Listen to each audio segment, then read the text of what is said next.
Hi everyone, it's Oliver Harper here, and I'm back with a new audio commentary, and this time it's on Prometheus.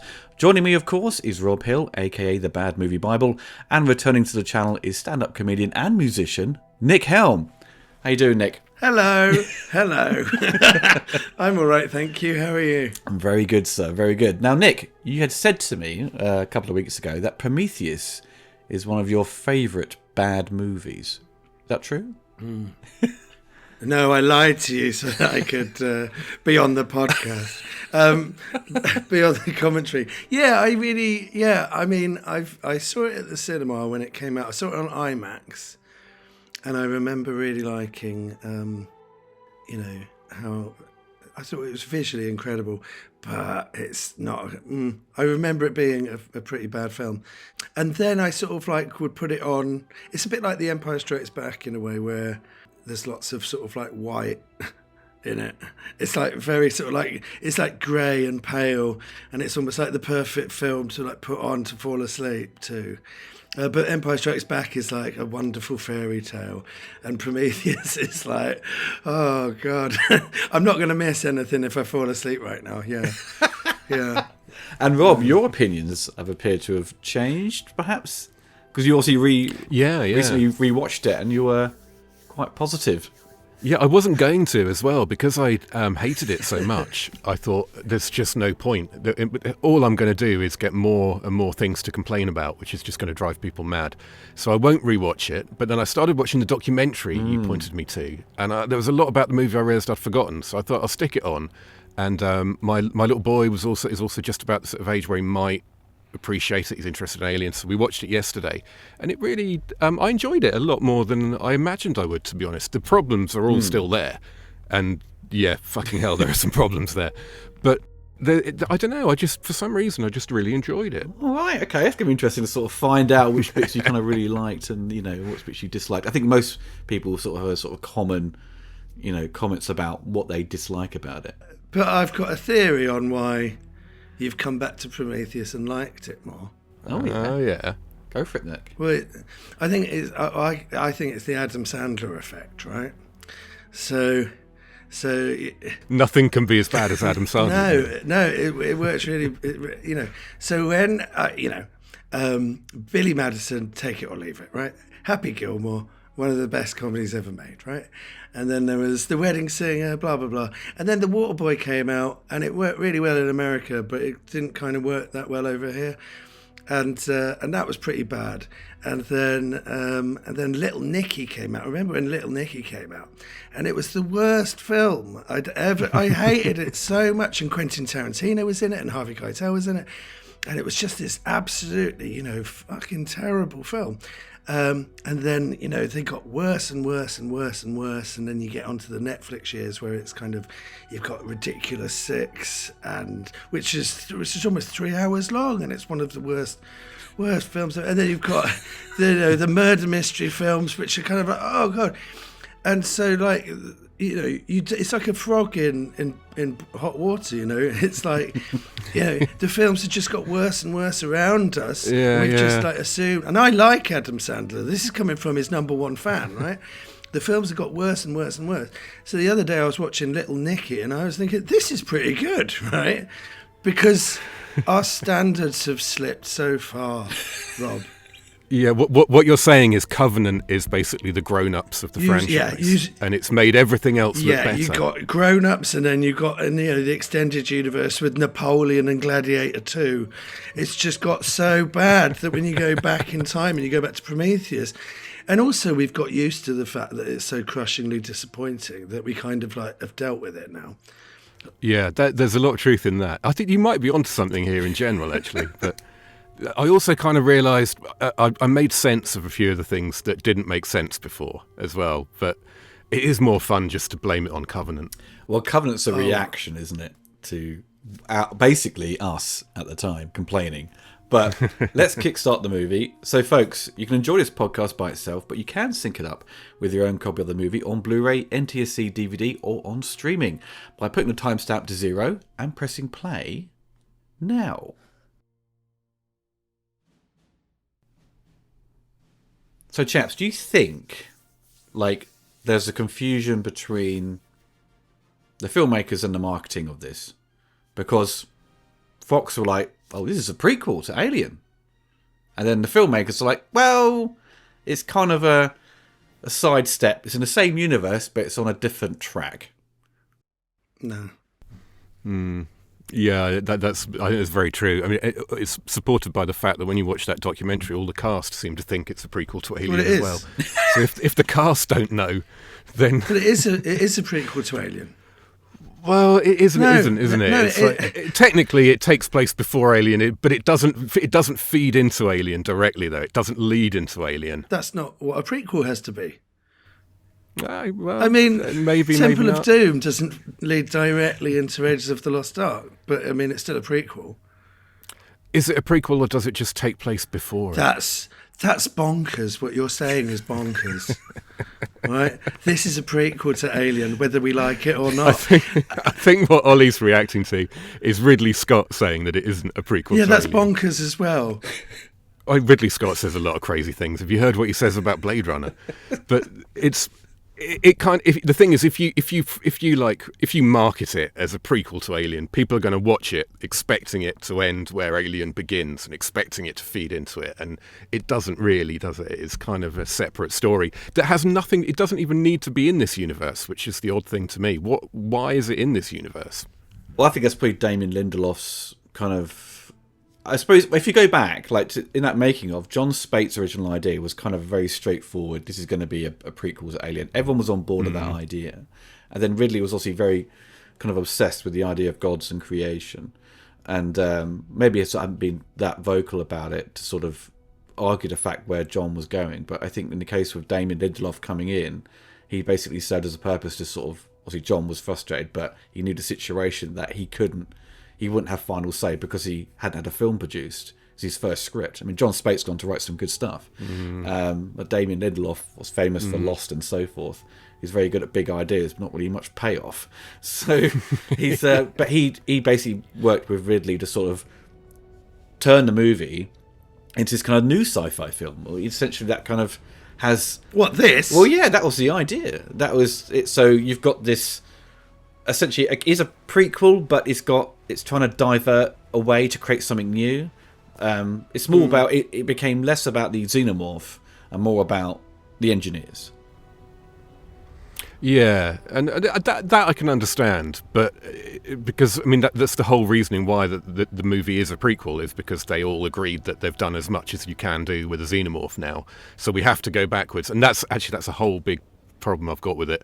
But like, if you go back that far and you remove yourself so much from the xenomorph, then what's the point of it even being in the Alien universe? Because as I say, there's nothing in this universe that needs to be connected to Alien. It could just be a standalone movie without all the baggage that Alien would have brought. Well, I kind of think that they went kind of like, I didn't need to see the thing at the end, the deacon. Was it the deacon? I don't need to see that at the end. I didn't need it to connect exactly. I do think it's absolutely mad that that the Juggernaut from this film isn't the Juggernaut from Alien. Like everything about, like the landscape looks the same. Do you know what I mean? It's just sort of like it would have been such an easy thing to do. But yeah, so this guy is Jesus, right? And he's sacrificing himself. This is pre-Jesus. But this is sort of like the alien Jesus, who's sort of like sacrificing himself to give life to humanity, right? Yeah. Well, that's what we're to assume. But at the same time, there's no reason to assume that this is actually Earth. And I think Ridley Scott even said, like, why do people always assume that it's Earth? Because it looks like frickin' Earth, and we live on Earth, and the movie then jumps to somewhere on Earth. But for whatever reason, yeah, he wants it to be vague. But there is actually a Christ engineer later on in their story. So technically, he's kind of more like Adam engineer, right. I guess. Because I saw this film in 3D, because it came out during that sort of wave of I saw it in 3D of Avatar, and Ridley had shot it with those cameras, and I remember thinking to myself, it didn't need to be in 3D, but there's only one moment in the film where the 3D worked, and that was when David activates the the sort of the map of the galaxy, and it goes woof, and just in the engineer's kind of quarters or the control room. And I was like, okay, that works. But everything else was like, it didn't need to. I don't know. I thought the 3D was actually really good. I thought it was really subtle. There's bits later on when you're in a spaceship and you can see like the window, and like the detail. You get the grime in the windows, and it was kind of subtle, but it was layered. Yeah. This is based off like memory from 20 plus years, over a decade ago. So it's like, but that was sort of like the Avatar thing, wasn't it? It wasn't so much that stuff was coming out to you; it's that there was depth. You could kind of like go into it. But I don't remember it that well. I mean, I saw it once, but I do remember the dirt in the corner of the windows, and I was thinking, "Oh, that's pretty good." Love me some 3D dirt. Well, that's the reaction Ridley Scott was looking for. I reckon he probably was at one point. Oh, if you get in close there, you can probably see some dirt. Now, what do you guys think about the sort of the human characters in this? Because this is kind of, I think the biggest fault with the film is like you got Elizabeth Shaw, which is a great performance, and Michael Fassbender as David. Obviously, the name David's come from David Giler, the producer of the series, who kind of Michael Fassbender kind of steals the movie. But every sort of supporting characters, it's a bit of that sort of Alien versus Predator scenario where you've got too many characters who don't get enough screen time and they do stupid shit, which is kind of the classic horror tropes they sort of fall for. Did you sort of feel like that, Nick, when you saw it for the first time? Did you sort of see that AVP comparison? Yeah, and now that you mention it, yeah. Well, it is almost like the same film to a certain extent, definitely this. Well, they go to a pyramid in both of them as well, right? It's the same film. Oh my god, yeah. But I also think that you've got kind of like a lot of charismatic kind of actors in it. But like the two human leads, these two, I think they're kind of like. They don't really, Sigourney Weaver is just like this incredible presence, And if you're kind of trying to fill that gap, then these two don't do it. Yeah, I know what you mean, but I think Noomi Rapace is all right in this. I think she's I don't think fine. she's bad. She doesn't get the material that Sigourney Weaver got. And I like the other two main characters really. David obviously is great. I mean, I think everyone loved Michael Fassbender. I like him, but there are still questions, and same with Charlize Theron. But what you say, Ollie, about it being like AVP, this is like half the notes I wrote were to do with exactly this. The whole problem with this movie, I reckon, is that Ridley Scott wanted to make a movie about the origins of mankind, were we made by gods or monsters or whatever? And that's fine, but he wanted to do it with a $130 million budget and studio backing and using a really valuable IP. And that meant that the kind of movie that was demanded was just never going to be an option, was it? They had to make a blockbuster for that kind of money. Once you've got a budget like that, you've got to make a blockbuster. And once you're making a blockbuster, you can't have real believable characters. You've got to have a team. And a team has to have the guy who does this and the girl who does that. And the thing that pisses me off probably most about this movie is that geologist guy. Was it Fife-Berg? That was the the Sean Harris character. I love rocks. Yeah, the Sean Harris character. Because they've got to have a character on the team who's like an unpredictable, antisocial, dangerous weirdo. Because there always is one of those on every team. The problem is most teams are about robbing banks or something. These are like the best scientists in the world. You get it in Aliens. You don't need a weirdo. I don't think you do. In Aliens, but in Aliens, they're a military team. In Aliens, that it makes sense. And I don't think that they're drawn as broadly, as stupidly, and as one-dimensionally as they are in this movie. Like the characters in Aliens don't routinely do really stupid things, and the characters in this constantly do the stupidest fucking things. I think they do stupid things. Yeah, that's the problem with the characters. But you do have that antisocial character, and you have Vasquez, and that's how you do it right. No, Vasquez didn't seem dangerous though, and antisocial. She was one of the but she's also an elite soldier. She's a space marine. It makes sense for a space marine to be like that. It doesn't make sense for a man whose one like defining factor is that he likes rocks. That's all he needs to be. He's the guy who likes rocks. And in a real life, a mission like this, it's like the biggest, most expensive expedition ever taken on by mankind, the most important. You know the kind of hoops that people have to jump through just to be on the astronaut program.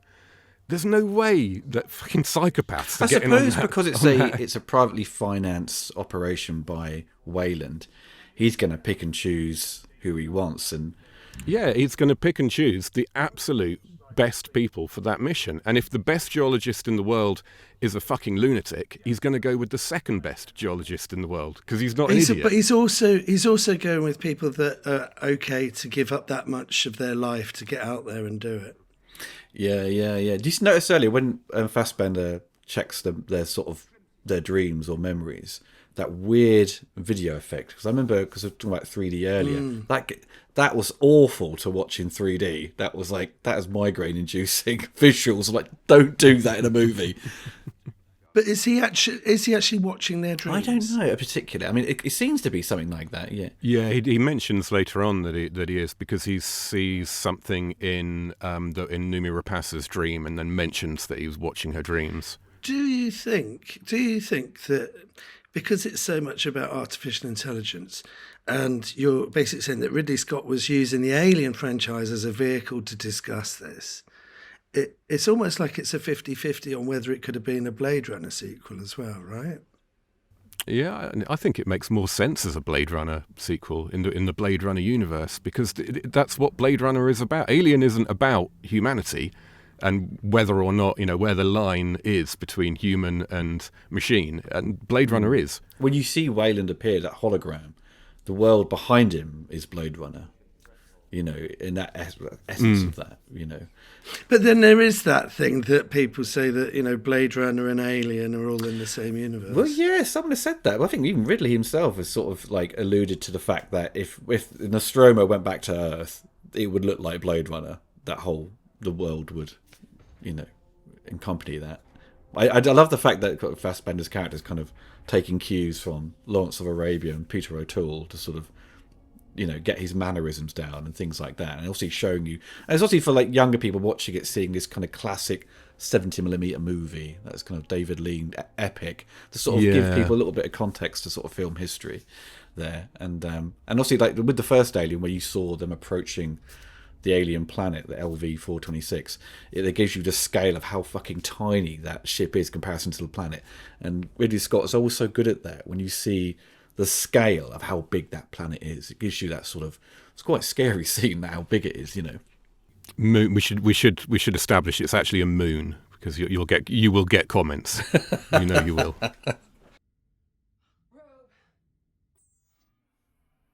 How do you feel about the difference in the technology from this, and it's like the Phantom Menace effect? It is, isn't it? Because the tech's too advanced.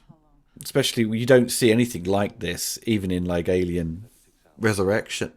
There is a potential reason there, isn't there? Funnily enough, I made a note saying that it's one of the things I was really impressed by was how they didn't do too much of that. And then doing some research afterwards, I found there's a lot of complaints from people saying that the technology is too advanced. But this is like an elite. This is like the fanciest ship in the world, isn't it? This is the private ship of the richest man on Earth. It's not going to look like a knackered old truck, which is what the Nostromo is.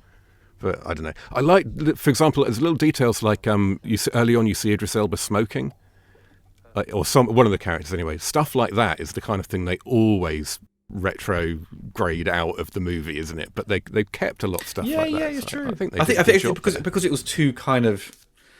It's this stuff here, like where they're eating, is very much like what you kind of saw in the first film, the 79 film. So that's kind of fine. But I think once you start getting onto the bridge, and it looks too advanced, and then this is set 200 years, I think, before Alien. No, it's only 29 years. Is it 29 years, is it? Oh. 29 years? 29 years. 29 years? Yeah. 29 years before Alien. Jeez, I'm going to be so wrong on that, judging by your reactions, but I'm sure it's only 29 years different. Just doesn't seem right. It doesn't seem right, Rob. I always thought it was like 200 years. I thought it was 100. I thought it was 100 years. According to my notes, this takes place in 2093, largely. Some of it's 5 years earlier, and Alien is 2122. Oh, fuck. Okay, well, Okay. Well, this is the scene, right? These are the scenes where we're getting to know all of the. Just FYI, the technology doesn't bother me. So this is the scene where we meet everyone, right? And I think all of the crew scenes in the original Alien are just incredible. Like, the thing about Alien is people complain about its slow pacing, but I just love all of the acting. Do you know what I mean? I don't find it slow. I love the pace of the film and the way it unfolds.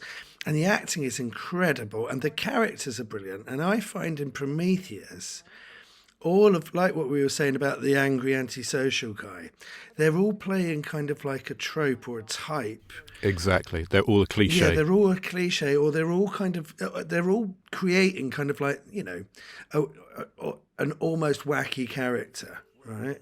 And you don't get that in the original. And Exactly. That's exactly it. It's like, have you ever seen 2001: A Space Odyssey? Because that's probably going to come up a fair bit, seeing as this is effectively a remake of it, as far as I'm concerned. It's like the two astronauts in 2001: A Space Odyssey are just the perfect example of who you would actually send on a mission like this. And they're very much like the ones in Alien. They're just people. They're just ordinary people, just happen to be particularly good at what they do in the case of 2001, but they're not these caricatures that you get in this movie. This scene here, sorry, that's what kind of gives you that Alien versus Predator moment where... Yes, you could even edit them together. Yeah, because like the first we see of the guy, I've forgotten his name already. The first we see of that geologist guy is him like just arguing about something, which is something that they would have established before they left, probably, but they haven't because they want to do it in the big dramatic scene here. That's fine. But like, we're introduced to the guy just starting arguments, and that isn't how elite scientists work, I don't think. And you kind of get that with Yaphet Kotto in the original, but I mean, it's just such a rounded character, and he doesn't. Exactly. Yeah, he's a completely believable. He doesn't lead with his character type. Do you know what I mean? He doesn't come out and say, "I'm going to be quite aggressive in this film." They let all the characters interplay with each other, and this is just kind of like they're all coming up and saying, "I'm the aggressive one, and I'm the nerdy one," and it's kind of. I suppose Alien sort of obviously shows you that class divide, doesn't it, with the working class and the elites. Yeah, that's why Yaphet Kotto and Harry Dean Stanton's characters are more kind of antagonistic. It's because of that class divide, not just because they're meant to be. Because this one doesn't quite have that, but I mean, you still see that sort of Charlize Theron's character is like, I'm the boss, I'm the one who's like obviously the daughter of Wayland, so she's going to have that sort of superiority kind of attitude towards everyone else. But there isn't that kind of, it's not that clear cut. It's not as acute though, is it? Because these are no one on this trip is essentially a loser doing a shit job, which is what everyone is in the Nostromo. They're all truck drivers, basically. These are all like the guy that like Idris Elba must be like the most elite pilot in the world to be the private pilot of this mega. Do you know what I mean? It's like they're obviously special people themselves. But he's not played like that. No, he's not like the captain of a P&O liner. Do you know what I mean? Like all professional. He's smoking a cigar, exactly, and putting the tree on, and it's kind of he's a working class man, isn't he? You're trying to make us feel like Alien, but it's not. It's something else. But you're trying to make us remember something else. That's exactly it. It's exactly it. And later on, if you remember, it's him. It's basically his fault that Pfeifberg, whatever he's called, gets killed because he's meant to be monitoring them. But he's like, Charlize Theron's up for a shag. I'll go and bang her quick. It's like, that's not a responsible. The guy's an elite captain monitoring someone trapped on an alien planet in a fucking pyramid by a metal storm. It's like, he's not going to go, I'm sure he'll be fine. I want to go and get laid. Like the crew of the Nostromo wouldn't have done that. And they're not exactly as elite as these guys. I'll stop complaining about this now. I think but like there doesn't seem to be, they're all individual characters on the screen, and it's not really fair because they've only just woken up. But there's so much kind of like they just make films differently. So you see the 70s, and it just comes off the back of all of like the acting that he had in the 70s. Coming from kind of like. like method acting with Marlon Brando and they just don't make films like that. You get the impression that they would have kind of like been locked up in a room together to get to know each other and to kind of like improvise with each other, so that when they were on set it was just so natural. And they don't make films like that anymore, And like the Nostromo crew. Scott wanted to have them all sleep on the set, really? But for health and safety reasons, they weren't allowed. Right, yeah. Well, now it's much more kind of like you come in and you do your day's filming and then you go home. And this one definitely feels kind of like everyone had a really nice trailer. In Iceland. I don't think they filmed it, I think. Yeah. It's an amazing set design. I mean, I think with every Ridley Scott film, even like the latest ones where I did not like Gladiator 2 at all. He still bangs out movies that look stunning, and then like things like Napoleon, stunning looking film, and it looks far better than Gladiator 2. Don't know what he did with that, but comes to science fiction. This was such a big deal, wasn't it? Because Ridley hadn't done science fiction since Blade Runner, and he dabbled in fantasy with Legend, but. This is coming back. It's such a big deal. I mean, also why it made so much money, but I think down to the cost of like 3D ticket sales that kind of boosted it. But I think the consensus was that it was. I don't recall anyone hating the movie. I think it reviewed pretty well, but I think there was this kind of disappointing kind of feeling with the fact that it didn't really give people what they kind of wanted, because the marketing was very much like, this is a prequel to Alien. You're gonna find stuff out, and the stuff you want to find out doesn't really get resolved at all. And even in Covenant, it doesn't really get resolved. It kind of fucks things up. But in the case of this, I suppose it kind of made logical sense that the engineers were human and they used that elephant thing to breathe in space, whatever. No. But Nick, you think but like the comics, the Dark Horse comics did have a weird elephant-like creature in the comics. So you think it should have... That's what they are. Oh, don't start with the comic-based justifications already, Ollie. Yeah, I don't count. I don't, even with stuff like Star Wars and everything like that. If it's not in the film, it's not a thing. And that's what's ridiculous about this opening to this. It's so vague. It doesn't give you any information. It doesn't sort of like set the film up. It's just kind of like, what's going on? And then we're here. And I just think that's weird. Do you think their sort of explanation as to why they're there was a bit too weak, with the sort of like, here are all the symbols from around the different... Yeah, that bugs me. Do you know what? I just don't care. I think it's wallpaper. This film is kind of like, you put it on and it looks beautiful. I'm not taking anything away from the art department and just the cinematography. It just looks like absolutely stunning. But it's like this like you say, there's not any substance to it, ironically. Do you know what I mean? It's just kind of like... This is the problem. It's a movie about massive themes and questions. And Ridley Scott isn't as great as he is. I love Ridley Scott. He's more of a stylist, and he's great with themes. Like in the Blade Runner and Alien, he's really great with themes there. But in terms of like a filmmaker who's going to intelligently analyze the origins of mankind, that's not Ridley Scott's specialty, to my mind. And I think that's why it does feel a bit kind of empty. And it's the kind of movie that you can't it's hard to land in the middle. You either manage to tackle that question or you don't. And he didn't manage to tackle it. So in that respect, it's a complete failure. But the thing is, there's so much good stuff. It's the way it looks and certain performances, that it does keep you, well, it did keep me anyway last time I watched it, involved. And even though it fundamentally fails in its objective. Yeah, well, it's got really... I said there wasn't any substance, but that's not true. It's got a really... It's trying to say a lot, but the problem is all of that is trapped in a really dumb movie where you kind of like, you don't leave the film kind of like going, oh, God, I wonder who did create us. You leave the film going, why did he do that? That's it. The question is a great question to ask, but his answer is shit. If the question is, where did mankind come from?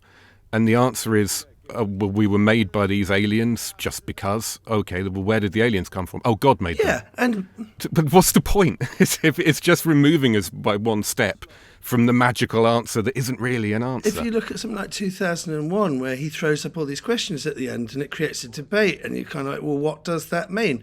But the thing with this is it's asking questions, but it's answering other questions from other films that you just did not need to know the answer to. I think one of the best things about Alien is when you see that space jockey with the hole in its chest, you're there going like, what the fuck is that? And how big is this universe if there's an alien that we've just seen and it's not even the alien in the film Alien? Do you know what I mean? And then it's kind of like,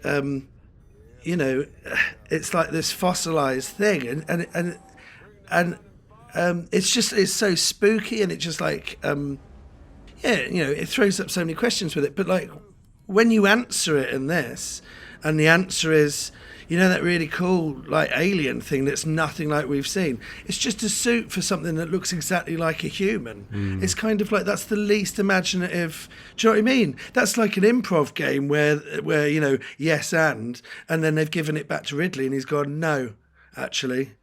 Yeah. I'm going to do the laziest, most boring, solution to this thing that we've, and we never needed an answer to it. You've noticed then when they landed, there were 6 or more of those pyramids there, and they deal with one. Yeah. And could those other pyramids have other engineers inside those croissant ships?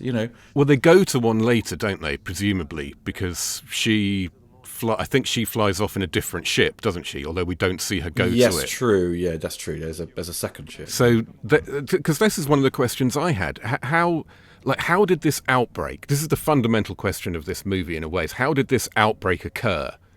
Because there's several different ships. It's on 2 different moons. So did it occur on one moon and then one ship went from that moon to the other moon?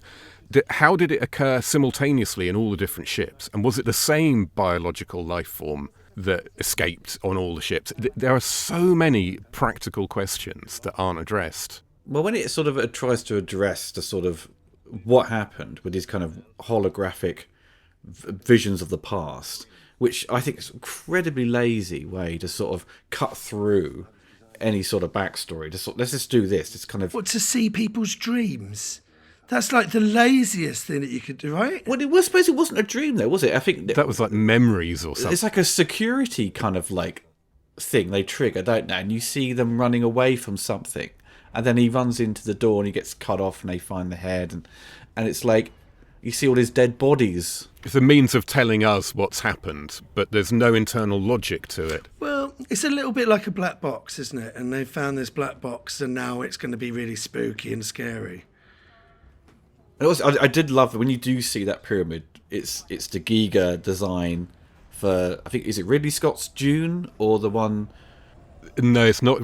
It was. It was Jodorowsky. What's his name? I think it was. Yeah, it was the Jodorowsky one, but it was like, it's done right at the beginning, so it was like, I can't remember now, but yeah, there's a story behind that. Yeah, I saw that. I was like, fucking awesome, because it's like the thing I saw in the books. I was quite happy. I think it's the Harkonnens like planet. I think that's it. Yeah. Yeah, because it's Baron Harkonnen's like a version of his face on his. That was cool.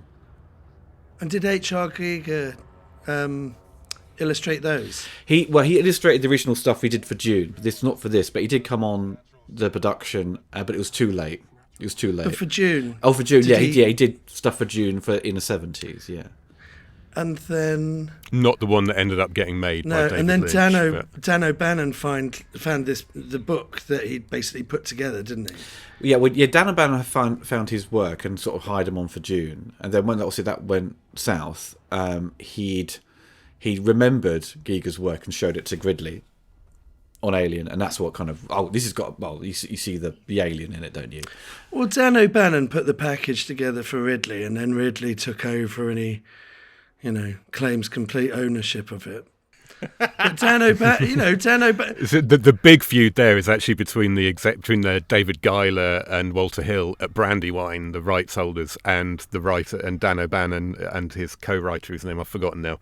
Yeah, that was the big Ronald feud. Shusett. That went legal. Ronald Shusett, that's it. Yeah. Yeah, I like Dan O'Bannon. Yeah, Ridley was kind of trapped in the middle of that, I think. He's certainly gone on to say that basically he created Alien.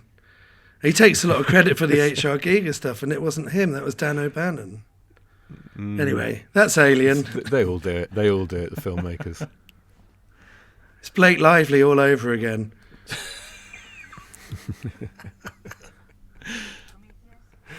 So this, I ended up like the other half of the notes I wrote were just a deconstruction of this scene and why it's so stupid. It's just unfathomable. Everything that happens from the moment they leave the ship is just not what would happen. They're about to take their fucking helmets off, for one thing. Just because one guy's like, do you remember why this mission is happening now? Because they landed and Idris Elba's like, it's going to be dark soon, there's no point going. You know, every minute will have been planned down to, there's no fucking way they're going to get there and then start saying, oh, so shall we go now? They would prepare. One of the scientists says, today's Christmas and I want to open my presents. And based on that, they launched the mission and everybody goes. Is that what Neil Armstrong said when they landed on the moon? But ground control was like, you'll die if you go out now. And he's like, I want to open my presents. And you just go, it's fucking stupid. Well, they do the same, I think they're even more stupid in Covenant, because they just go on the fucking planet without no protective gear, because they're just like, because we can all breathe, it's normal oxygen. But any sort of virus will get you. You know, I just wear my suit all the time on this.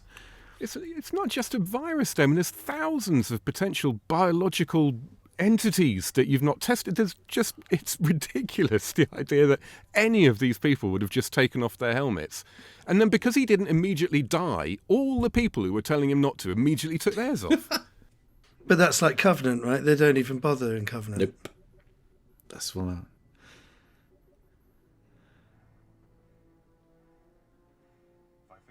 So I love all this stuff here, because this is like, it looks like the ship from, the first film, even though minus a few of the sort of like that sort of bone-like structure, but it kind of does evoke those kind of, the imagery you kind of saw. And I think, it looks great. It just looks incredible.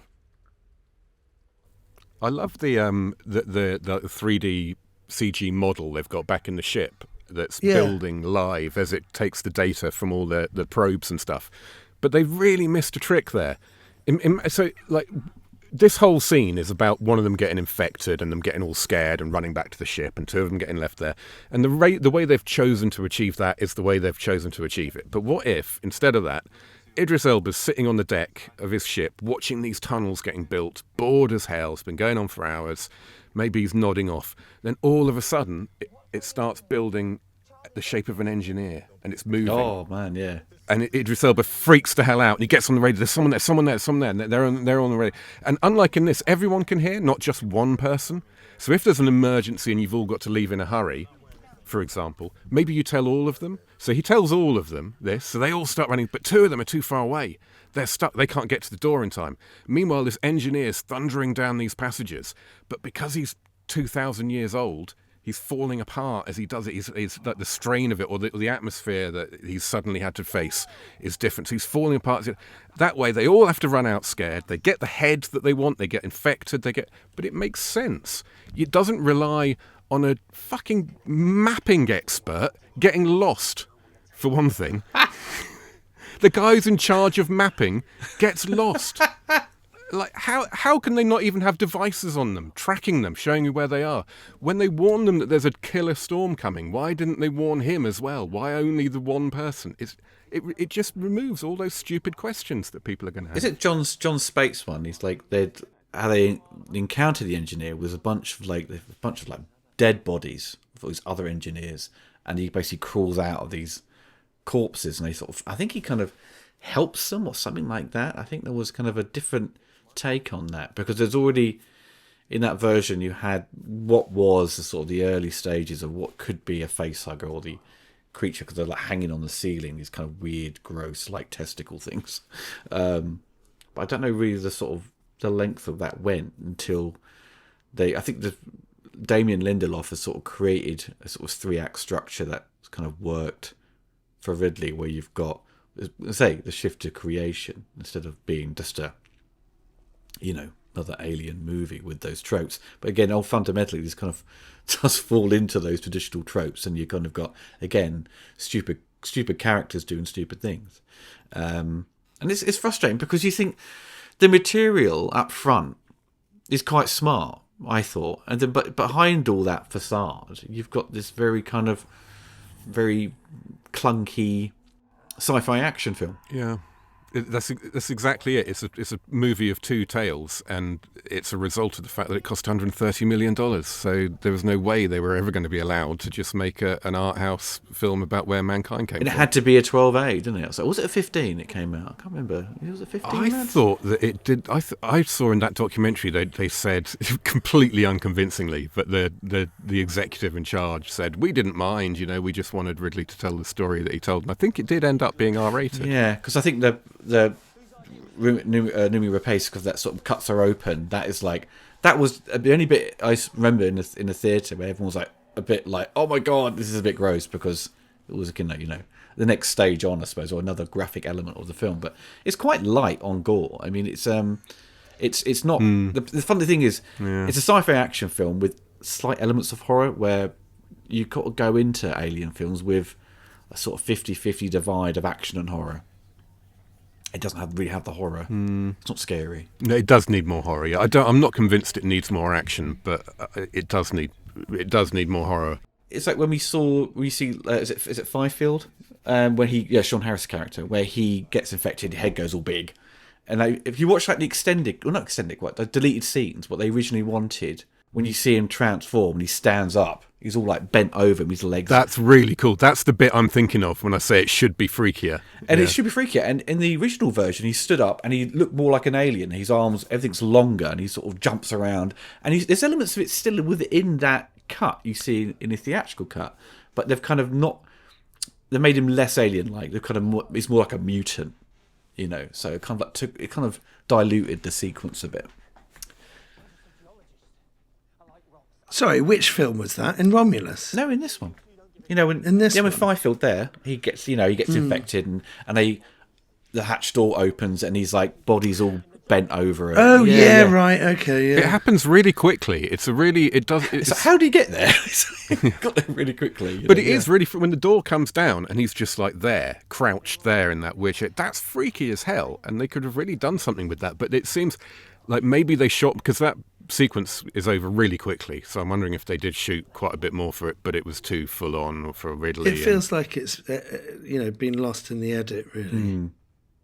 As you were saying, we've talked about some of the sort of look of the movie. I think with it, obviously being a very modern movie, it's and a lot of CGI kind of thrown into it. But I never looked at this and think there's a lot of practical elements to this movie. I don't look at it as like some sort of George Lucas overly digital kind of production or something, or James Cameron now. Everything's very digital.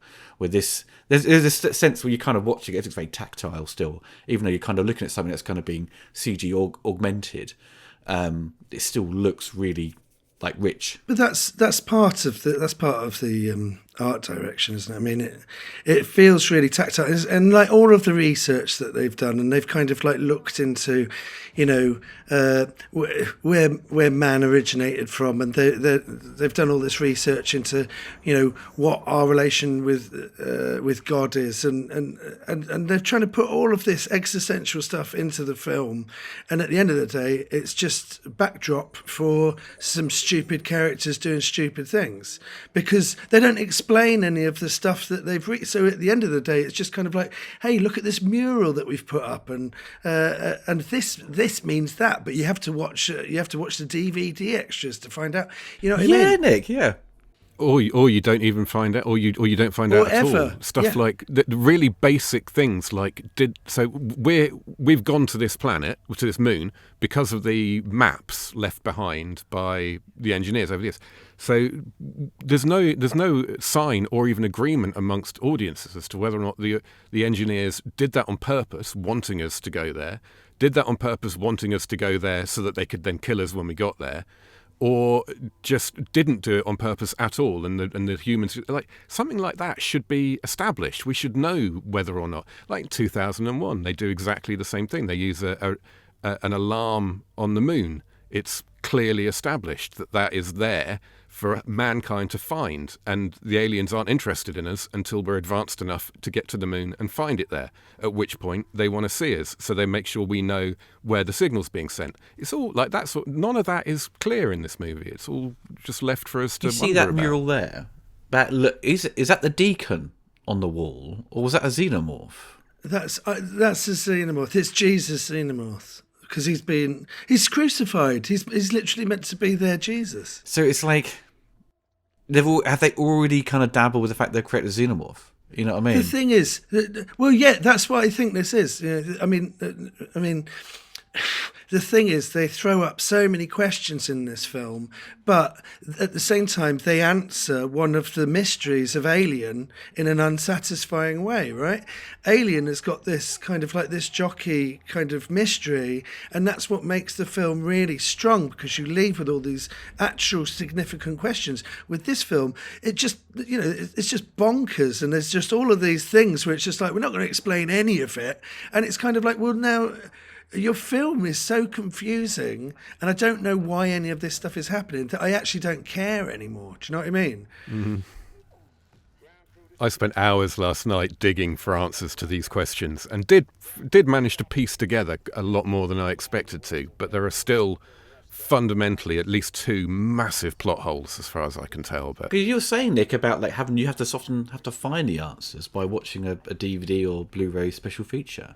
You think that shouldn't be happening, should it? It's like lightsabers. Do you know what I mean? And they kind of like go, well, this means that this is the one that this character made in this thing, and the reason it's got these scratches on it is because of this, and this. And all it is it's context for the art department. And it's kind of like, well, Ridley Scott has given the art department this absolute gift. He's given them this entire Bible of facts and figures and things that they can dig into and create all of this wonderful stuff, and we see it all and it looks incredible, but none of it is backed up by what happens in the film.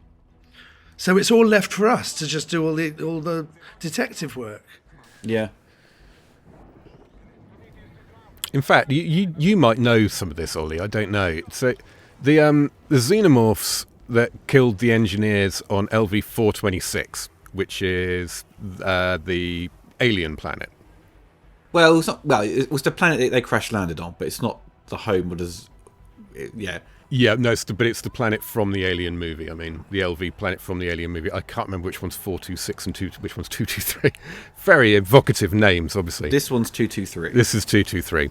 So is the theory that the ship, the horseshoe ship on 426, is there a theory that states whether that began here, took off, and then crashed there? Well, the space jockey in Alien is fossilized, but if it's only 29 years between this and then, you know, that doesn't make sense.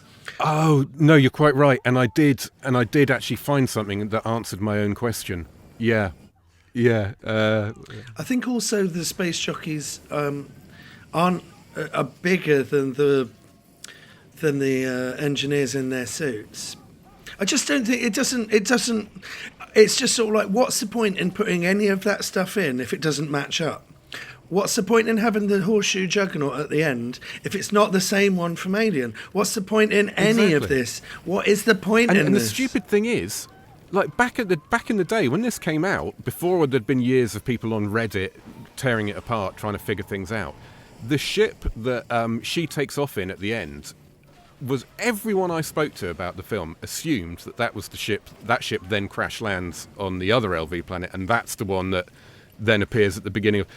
It wasn't until I rewatched this and started researching last night that I realised there was not only was that entirely wrong, but there are all kinds of other theories as to what happened. Okay, so this is my theory, right? Well, I think what I remember reading about that people sort of, again, theorised at the time before this was ever discussed, Prometheus. So the space jockey essentially picked up a parasite, right, on travel, and it affected him, and it burst out, and then it escaped, and that was a queen alien, and it laid all those fucking eggs. And it crash landed. Well, no, crash landed, and it laid all these eggs, right? And that sort of tees up into the continuity of Aliens, right? Also, because now, I don't think Ridley Scott ever liked the Queen Alien. I think he basically just eradicated that idea of the Queen Alien in Covenant. with the sort of the evolution. Well, he doesn't like the way that it makes them into insects. Yes, correct. And so in the case of this, he's changed all that. Like, this is now being used as a weapon, right? But those eggs so he was saying in the making of that, the ship, obviously one of the aliens escaped and it attacked the engineer and it crashed. But all those eggs were used as a weapon to attack whoever. So the eggs were laid before the ship crashed. Yes. But in the case of this though, so they were storing their weapons in their. They weren't storing their weapons in the cargo hold. They were storing their weapons in the cockpit, because that's what it is. Isn't it? That's they the break room where underneath where the cockpit. You've got all the eggs, right? Yeah. So one's escaped and attacked the space jockey.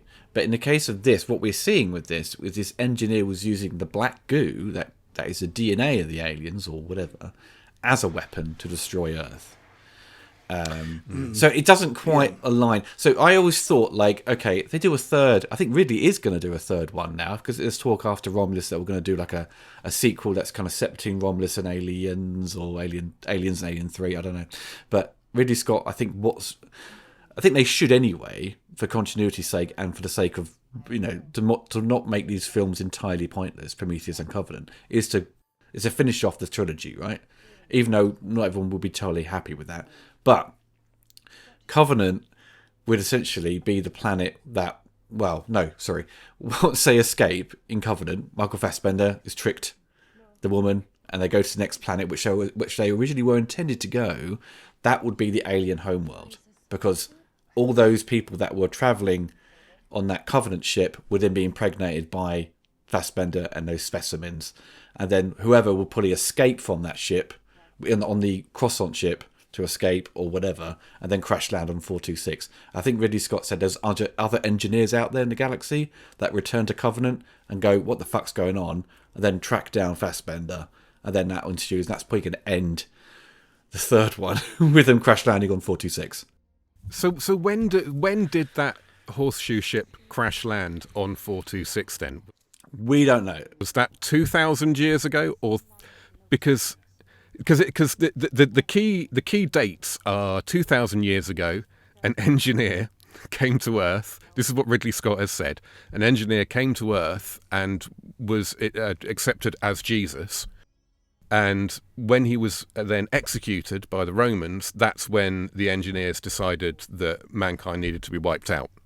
So that's canon, according to Ridley Scott, which means, which does make sense, because in this movie, when they're investigating the pyramid thing, at some point someone says it looks like this has been here for about 2,000 years.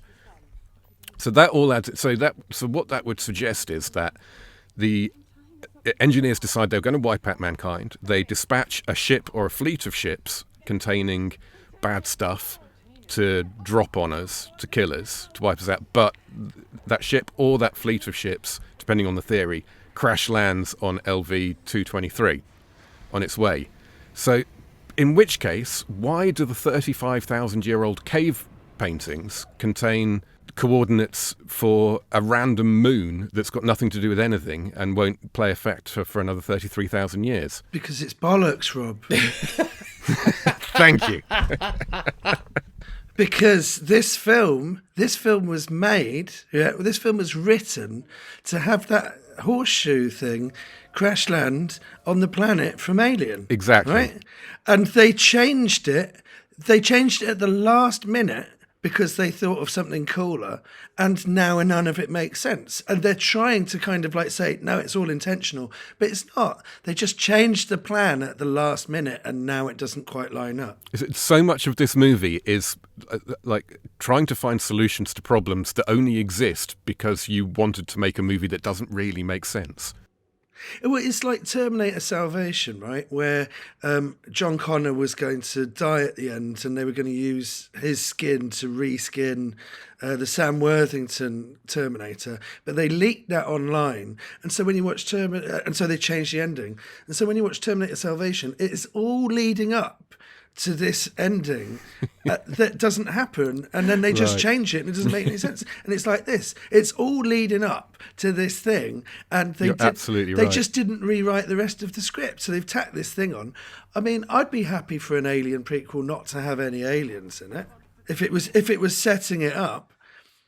Yeah, I'm also happy for it to have loads of aliens. I don't quite understand these people who get really angry because AT-ATs are now in Star Wars movies other than Empire Strikes Back, because apparently that's just fan service. I don't understand any of that. Put as many aliens in it as you want, or don't put any aliens in it. Just make it make fucking sense. This is my theory about what's going on, right? So we've seen that Deacon alien being crucified in that mural, right? So you've got the architects. The architects obviously worship the alien, right? So the alien is their god, right? So the alien is the architect's god, and the architects created us, right? And we created David, yeah? And David creates the alien, and the alien is the god of the architects. And the architects is the god of us.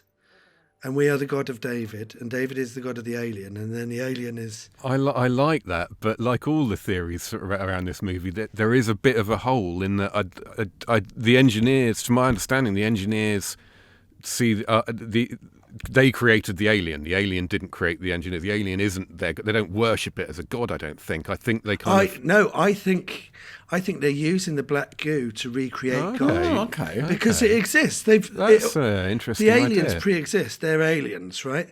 But they're a perfect organism, right? Which is why they worship them.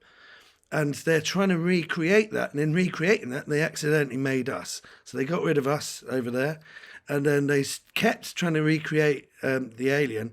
And then it took our invention of David to, David is even kind of like more advanced than us. He is like more perfect than we are. And it takes David to invent something or create something that's more perfect than he is. And that is the alien. That fits in more with the aliens' themes as well, because the aliens' themes are to do with reproduction and the life cycles rather than who made who. You know what I mean? So I wonder. I think if it's cyclical, I don't know. I mean, otherwise it's just sort of like, it's called Alien. It's not called like Weapon. Do you know what I mean?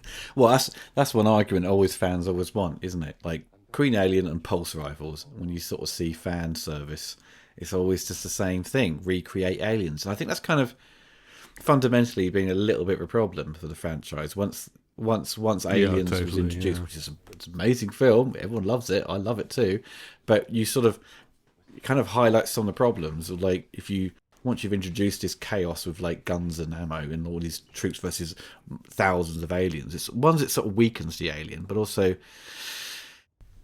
there's no going back as well, like in terms of stakes. Yeah. You know, if you go backwards, it feels like you've gone backwards. If you take away the guns, it feels like you've stepped backwards in a way. When you get to Alien 3 after Aliens, it's kind of like, well, we've had this. We're back down to they haven't got any weapons. You know? Yeah. Alien 3 has got a lot in common with this movie, I think, because they're both kind of start from completely the wrong position. It feels like Alien 3 starts from the position of, well, we've done loads of weapons and chaos in Aliens, so we're going to do the opposite of that now. And with this, everyone involved in this says the same thing. When Ridley Scott said he wanted to make another Alien movie, we all realised you just can't tell, that concept has been wrung dry. So all we can do is go right back to the beginning and use that as a starting point. And that's bullshit. That's not that you don't go, I want to make an alien movie, all that's left is the space jockey. You go, I want to make a space jockey movie because this is the idea I've got for it. So they did everything backwards. They came up with the idea because it's the only idea they could have. Then they came up with the plot because it's the only plot that fits. Because they even say we had to make it a story about the origin of about the engineers because otherwise there'd be no one for human audiences to relate to. So it's everything that's happened, everything that they've done in this movie. They've done it because it was their only option, having decided to do something that probably didn't need doing in the first place. It's like Vincent Ward, who did Alien 3, original idea, the wooden planet and so forth. We know kind of fundamentally kind of wouldn't made much sense scientifically for it to be a wooden planet, but the core idea of it and what he had written was really fucking interesting. And then they change it all and they make it what it is. And the same with this. If you listen to John Spate's original idea and where they were going, it's just like, oh, this is great. It's kind of what we'd kind of want. And then Lindelof comes in and goes, all these big ideas. You got any explanation how this pays off? Oh no. And that was it. And that's what you end up with. Kind of a compromised. A mystery box. Yes, mystery box next, yeah. Compromise. Compromise is the word. If they'd just tied the ending into something, paid off everything they'd set up. Absolutely. And didn't have such stupid fucking characters, this would be really good. It couldn't end on LV426 because the studio goes, no, we need 2 more movies out of this. You can't. Well, I think that was it. I don't even think it was the studios. I think it was Ridley, and he was just like, well, actually, we'll sequelize this. Because this could have just been a one and done with setting up Alien, but they didn't do that.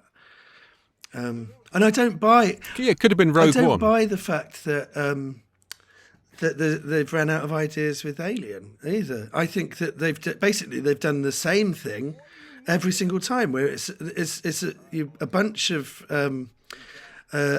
colleagues go out and they get attacked by an alien and they go down tunnels and it's all creepy and then it builds and builds and builds and then something mad that happens at the end. It's basically the same film. It's like with Terminator, where they're saying like, oh, we just have to remake Terminator 2 every time. It's just like, you've got a time machine. Why don't you do a cowboy Terminator? Do you know what I mean? Yeah. Well, you could do anything with Terminator, and you've they've got stuck on let's remake Terminator 2 every time. And this is kind of like, oh, we've run out of ideas. It's because every single Alien film has got like 8 people that get stuck down corridors and they get picked off one by one. You can do anything with it. Yeah, you either you do something. They could have done like an outdoor, because it's always, all the Alien movies are contained, aren't they? Everyone's always trapped somewhere. So if you want to do something different, maybe take the alien into an outdoor space, I don't know. Well, they show you corridors in this in that pyramid structure, but nothing actually chases after them. And that's the kind. And so exactly, and they miss so many opportunities. Sitting there watching it in the cinema, going, "This is a creepy setting. Nothing happens though." And they're stuck with all those dead bodies there, which clearly is like a bit from John Spate's script. Well, there's all those corpses of engineers all piled up. But yeah, they don't really exploit it, and nothing. The only bit they have in the tag is when Fifield gets, he kind of changes, and that was the only kind of bit they have. And then when you come to the ending, when the engineer, bursts in on Elizabeth Shaw in that kind of. That escape pod or whatever it was, that kind of crash lands and he breaks through. And they cut all this big fight down. It's like, he just ends up getting attacked by that giant octopus thing. It's like, what the fuck's this? That felt so tacked on. Yeah. But yeah, watching this in original edit, it's quite interesting, the work print of it. Oh really? Yeah. It's deleted scenes. It kind of, she's like attacking the engineer with an axe and stuff, and he's just like dodging, out of the way, and it's all like it's an extended sequence. It's a bit more creepy because it's set up quite well. Because Fassbender's, is on the floor with his head cut off, and he's like, "It's coming for you," and suddenly he's like, "Rah!" bursts through the door. The guy's like, "What?" It's the same guy, isn't it? Playing the engineer, he plays the Predator in AVP. I think even in The Predator, I think he's in, because he's so fucking tall, Okay, so Alien and Predator are connected in Predator 2, right? That's canon. It is canon, yeah. Right, and so then Alien is in the same world as Blade Runner. Well, not officially, but you could say it could be. Ridley Scott said it is, but there's no like, mentioning off-world colonies or whatever it is. I think the film Soldier with Kurt Russell has those little links. That's a sequel to Blade Runner. Oh yeah, wow. Yeah. It's my sequel. It's the people's sequel. Didn't they approach Rutger Hauer to play Wayland in this as well? Wayland for this, really? Wow. there was because they originally were going to cast and someone actually that age, which again, why the hell? Because that would have made it more like the weird. Effects in this are so great, but why Yeah. is Guy Pearce why has he got porridge all over his face? Shrunken testicle, isn't it? There was then they decided that they had to cast someone younger because they wanted to have a flashback scene. That's why Guy Pearce got. Then they ditched the flashback scene but kept Guy Pearce. But Rutger Hauer would have been cool. Yeah. Guy Pearce is good in the flashback scene in Covenant. I think I love Guy Pearce. Guy Pearce is good in the flashback scene in Covenant. Yeah, it's the opening bit. You deserve better, Oliver. We all deserve better. Yeah, never mind him. I deserve better than that. I know. I'm always happy to see Guy Pearce in a movie, but Sure. But he's great in that flashback scene, isn't he? he's great in Lockout. You've seen Lockout, that Escape from New York ripoff. You know. Oh no, I didn't see that. Oh. I didn't see that. Yeah, that's one long flashback. It's a Nam flashback. It's one long flashback to Escape from New They York. got sued for that, I think, as well, didn't they? Oh, they did as well. Yeah. they did. Luke Besson. John Carpenter didn't mind. No, he made more money out of that than he did Escape from New York, apparently. Always a bit. Now you mentioned earlier, like, oh, he's supposed to be watching the map, isn't he? He's like, are you a cyborg? He asks her. Yeah, he asks her if she sees an android. Yeah. Yeah. Which is a cue for everyone on Reddit to decide. Well, of course she is. This is how some people shouldn't be allowed to watch films. Like, there's nothing to establish that she is an android, and in fact, the subtle comments are pointing in the other way. But half the people on the internet think that she's an android just because someone asked her if she was human. But isn't it because her brother is David? Well, she refers to Wayland as father, which apparently is evidence that she's an android, because the android also refers to him as Couldn't father. she just be taking the piss? Like she hates David, and David has basically replaced her as the favourite, the favourite child. I think that's their dynamic. Yeah, And she's taking the piss out of him, right? But also it's just sort of like they don't do anything with it.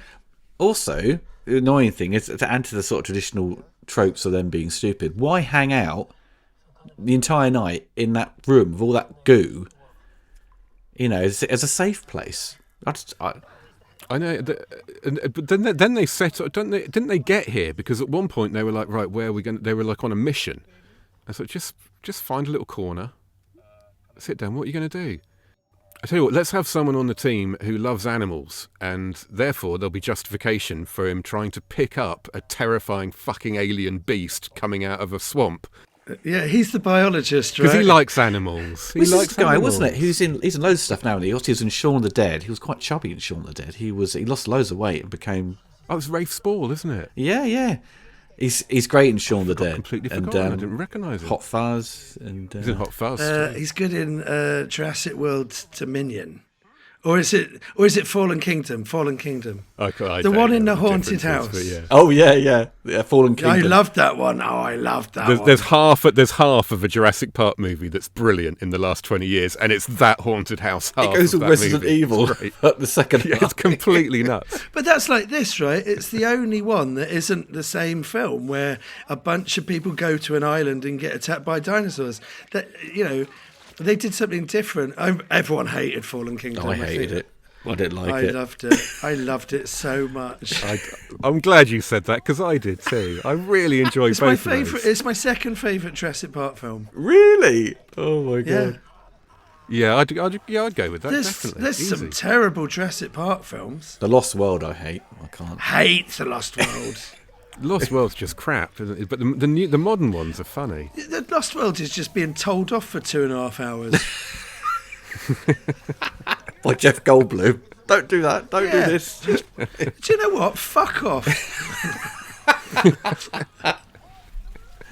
That was a good shot. I think that with the plastic inverts and Oh, that's great. melts his face. That was good trailer fodder. That was. That's a good shot. Oh, so many good shots in this movie. That's amazing. Yeah, you were saying earlier, Ollie, about you know my take on I fucking hate the way modern movies look. I hate the digital grade. I hate the perfect color, all of it. Somehow it didn't get me on this. It just looks so fucking good that It still feels like, you know, it's all shot digitally. I mean, it still feels like it's filmed for some reason. I don't know. it does somehow. And the nighttime scenes, you can see stuff. You know what I mean? Yeah, that's because they shot 3D though, isn't it? Yeah. I think so. They have to have 3 million watts of light at all times on set. That is true. Yeah. It was always a nightmare, you know, being a projectionist, if you'd shown a 3D film and then the next film's 2D, but you don't move the filter out of the way.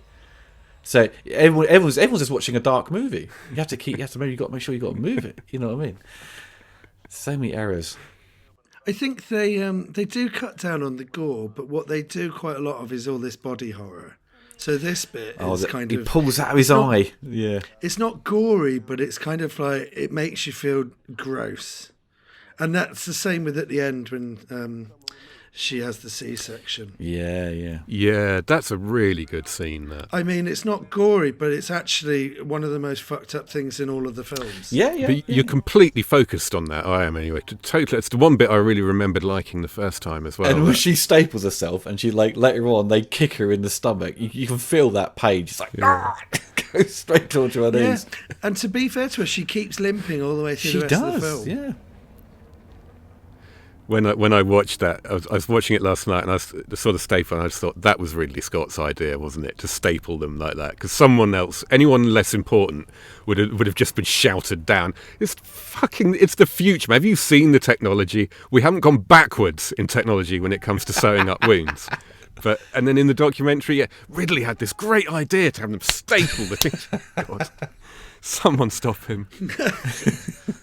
Look at that shot. Oh my god. Everything is it's so many little bits you kind of see elements of the interior of the pyramid, but it's just like these kind of bland tunnels. You think, I kind of trying to explore more of that. I don't know. It's kind of I suppose you just need some sort of video game to sort of do that. But so, how much of this is kind of like been built for the film, and how much of it is the set, and how much of it is kind of a location? Large chunks of it is location because you're shooting in Iceland, but then they go. I think is it Shepperton or Pinewood on this web. Pinewood, I think. Yeah. In fact, I know somebody who worked on it at Pinewood. So there's a lot of on location. It's big though, isn't it? Look, I mean, is this all real or what is this? They did build the hangar type set, the big garage on the spaceship. I know they built that for real. And the engineers bit where they find him and then he activates it, comes out, the thing comes out. That's all practical. Between those two locations, that's a third of the movie.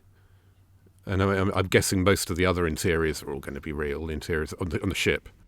And because you're shooting in 3D as well, it just kind of like, I think just fundamentally it just would have made sense to shoot practically, because you're gonna... Yeah. Although you'd think that if you're just finishing everything off with CG, then actually that would make 3D easier, right? That'd be CG with all those... Yeah, that doesn't look... Well, maybe that wall is real, though. Yeah. When it goes to digital, like the security cameras, it looks like, okay, that's a practical set, right? It has that depth there. It's confusing. Yeah, it's extraordinary. The quality of the CG in general is just extraordinary. If I haven't made it clear enough, I absolutely hate the fact that these are costumes. What would you call them? I hate it. So, Nick, what did you think? I think obviously before you saw the trailer, because the trailer did reveal, didn't it? I think it showed you the engineer putting the gear on for one quick shot. Did you always think it was? Did you always in your mind think it was going to be that kind of elephant-like creature? It is. That's what it is. That is what it is in Alien. That's what it is. Prometheus suffers the same things that the prequels do, where it's the guy that invented it all coming back to his thing, where he's got limitless money, no one to say no to him, no one to tell him no. And he doesn't fundamentally understand his own film. So he's come back to Alien and he's gone, oh, I know what I need to do. I need to explain all of the things from Alien. And it's kind of like, no, that you don't. And what was great about it was your restraint in the first place, where you didn't do all of that.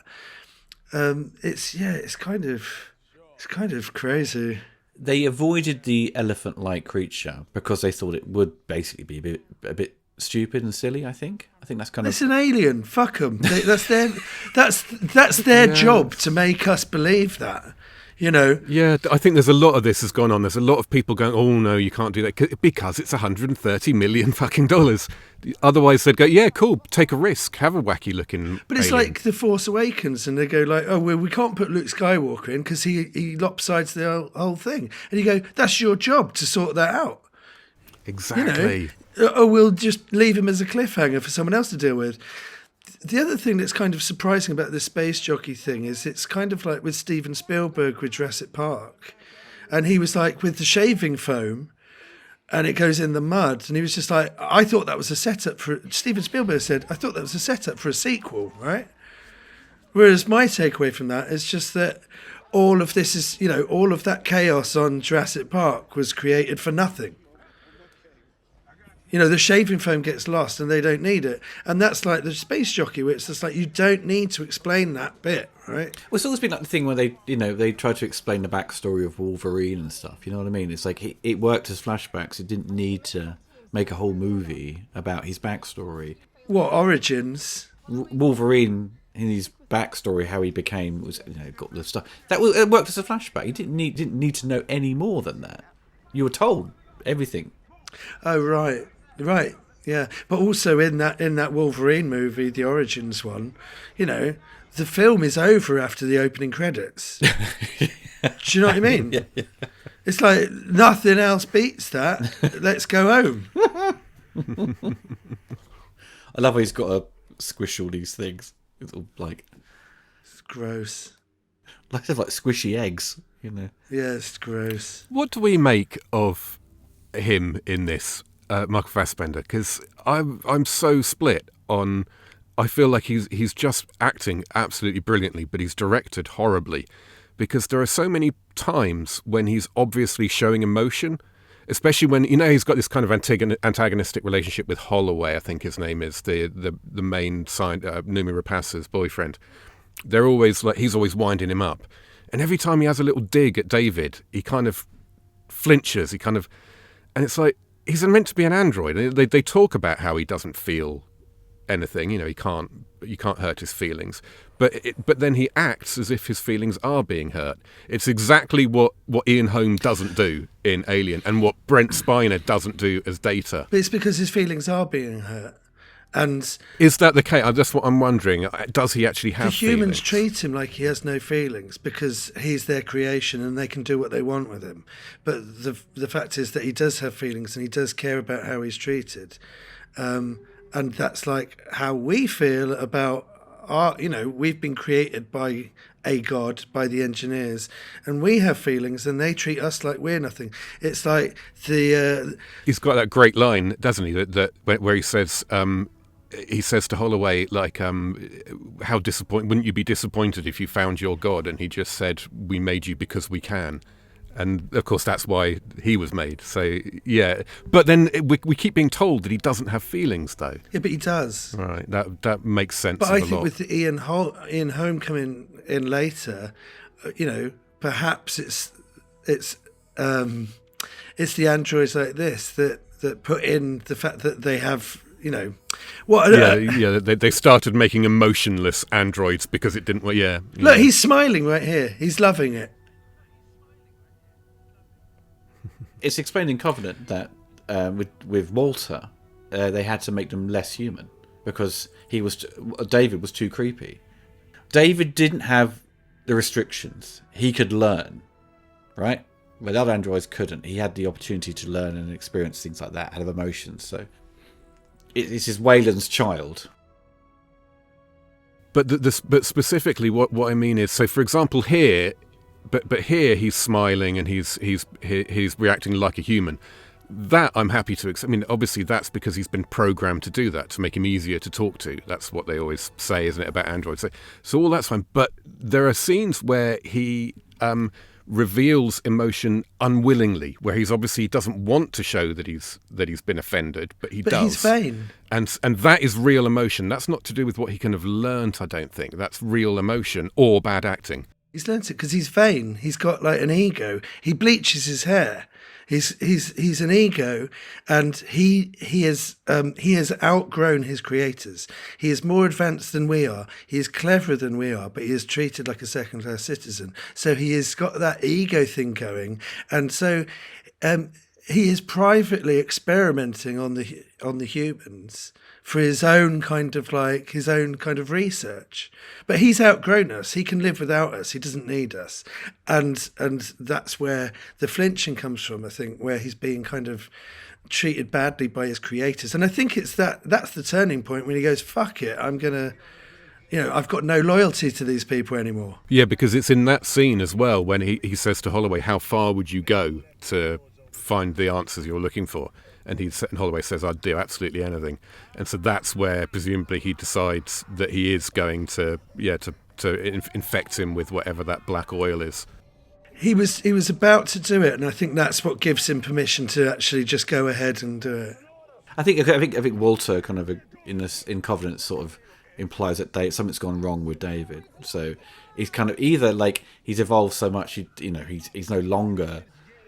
Walter can never associate him as an android anymore. Like he's now more human than ever, or something has glitched out because he hasn't had any checks done in over a decade. So he's just gone a bit loopy. But also he's Hal, isn't he? He's Hal 9000 in this story because in 2001 they're exactly the same film. They start with mankind making a discovery of something alien. They follow that discovery, a small group of people on a spaceship to go to. And then the artificial intelligence on board has an alternative bit of programming that the crew don't know about, all the stuff with Wayland. That leads to all kinds of problems arising. The crew get killed, and then in the end, the one survivor goes off into the ether to search for the next thing. And that's exactly what happens in 2001.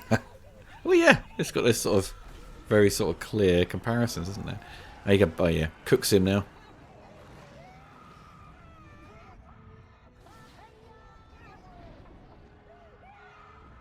She was really doing this, wasn't she? Allegedly, Yes, right. There's that shot there of her looking genuine. No. Allegedly, that's a real reaction. I don't believe that for a moment, but allegedly. They're trying to copy the Veronica Cartwright story where she didn't know that there was going to be blood, and it's just like, she didn't know there was going to be blood. Fuck off. They don't make films by surprising people on camera. I know. And when they do, even if they do, they're going to refilm that take 15 times to make sure it looks perfectly reactive rather than. I don't think Cartwright. I don't think she knew how much blood there was going to be. I think because they knew in the script that something was going to happen. Like it's going to burst they out. Knew. Although she does slip over, doesn't she? She falls over in one of the takes. She does, yeah. Well, maybe then.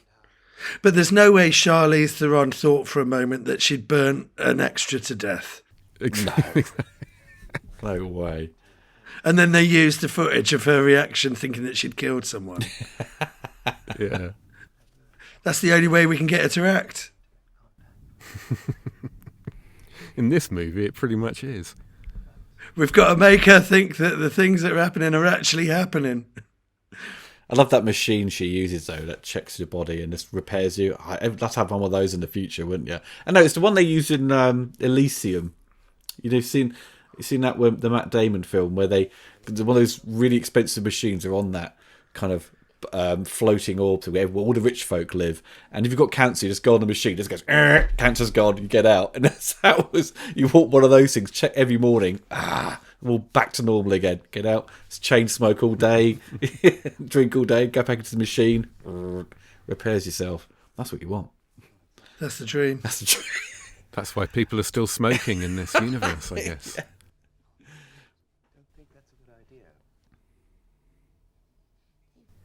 This is a weird scene as well.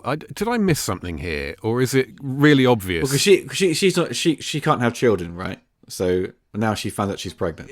Has he not shown his hand here, David, though, to her in terms of his malevolence? Well, he's just moved that screen so she can't see it, right? Yeah, because doesn't look human. Yeah.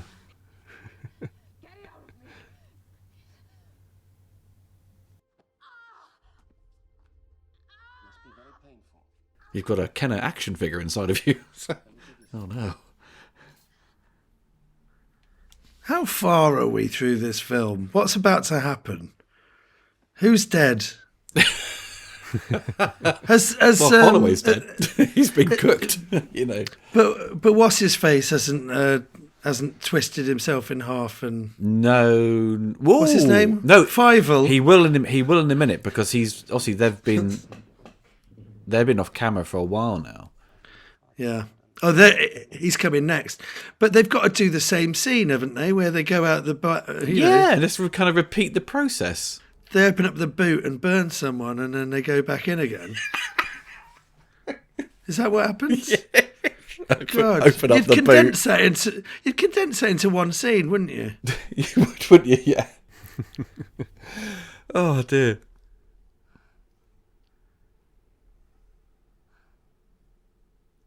It's like, who's the main character? That's one of the problems with this. Well, it's a kind of a play between Fassbender and Rapace, isn't it? But until now, they haven't had any scenes together. Well, they've had a bit of conversational bits, but not really. It's not building up like it's kind of like two great minds. It's not cat and mouse where they're playing off each other. It's just kind of like it's a collection of characters that don't really relate to each other. And then at the end, you're left with two of them. Yeah, that's kind of what I was getting at a minute ago when I asked, doesn't he reveal his hand to her here?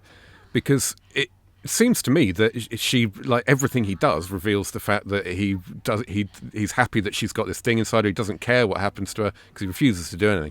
But then there's absolutely no blowback from that. Nothing is ever mentioned of it again. It's almost like there's a powerful lack of interest in the relationship between those two characters. Yeah. Because some big shit just went down between them, but there's absolutely nothing ever said about it. Nothing happens to deal with it. Yeah, and the fact that she's ran off and she's doing it. Where is he now as well? Why all the people that she escaped to get here, why haven't they followed Well, it's also like the door? people that were introduced early, you haven't seen at all until basically Fifield turns up and everyone sort of starts shooting him. So where have these characters been? Yeah, there's a few like mercenaries who aren't named or anything, aren't there? What's in the background? Idris Elba doing? What are any of them doing? You know, you've got this. Oh, Charlize Theron's blonde like David, and what's that relationship? They don't explain it. You know, it's just they're just throwing shit at the wall, and then you're having to do all of the homework for them. It's bollocks. There's a lot of people in the documentary say things like, and then Ridley came in with this completely different idea. And whenever you get a lot of that in a documentary, they're always talking about an older director who had a big hit and now he's revisiting it. It's exactly that kind of, it's the George Lucas syndrome. It's whatever I pull out of my arse, that's what's going in the movie. I'm not going to think about it anymore. But I do imagine there's like a 5-hour cut of this where everything is explained and it's satisfying. And they've just gone through it and they've just gone, we don't need that, we don't need that, we don't need that. So, I mean, this bit's it's gross, isn't it? But basically you end up with a thing that doesn't really make sense because you've had to cut so much out of each bit. I think they cut out I think there's maybe about 40 minutes or 30 minutes on the... I think some of it is shown or they talk about it during the end of the documentary where Ridley's editing the film. That's the sort of thing you have to sort of you're restricted by runtime, aren't you? You know. Yeah, but in Covenant, he cuts out what happens to her. I know it's a prologue, isn't it? Trailer on YouTube. And that's absolute bullshit. Yeah, that's what drove me nuts. Oh, is there a conclusion to her story? Well, like a 5-minute trailer, like a prologue. Well, she dies. He kills her, and he uses her to invent the alien queen. Yeah, experiments on her. Oh,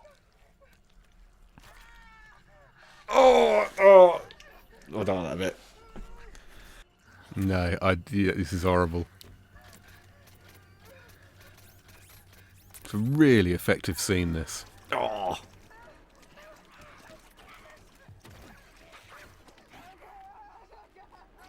You got to try and get out of there as well. Yeah, absolutely. Absolutely. Yeah, no acting required. Yeah, all of us just went silent watching that.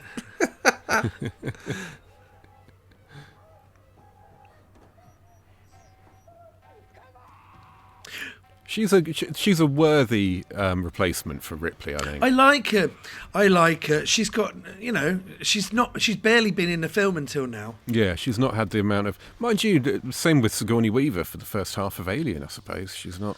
Yeah, it's very different though, isn't it? That's a really kind of concise, tight film where everything they add to it elevates it, whereas this is just absolutely convoluted. It's like trying to look through mud to find out what's going on, and then there's so many levels on it that it's just confusing because you don't know what you're meant to be paying attention to. I mean, you've got Daniels in Covenant, where she's, again, to play a Ripley character. She's all right, but she does... I think when I reviewed it recently, she does spend the entire film like she's about to burst into tears. So it's just like, But that's another thing. If you're going to make us watch a sequel to Prometheus, make it a sequel to Prometheus.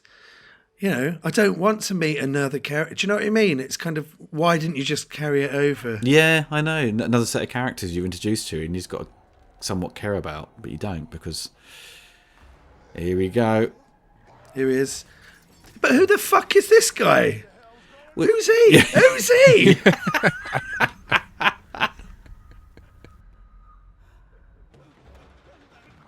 Because it's so self-contained that they literally have credited everyone who's in it on IMDb, and there are I think 3 or 4, and they're just called Mercenary 1 or something.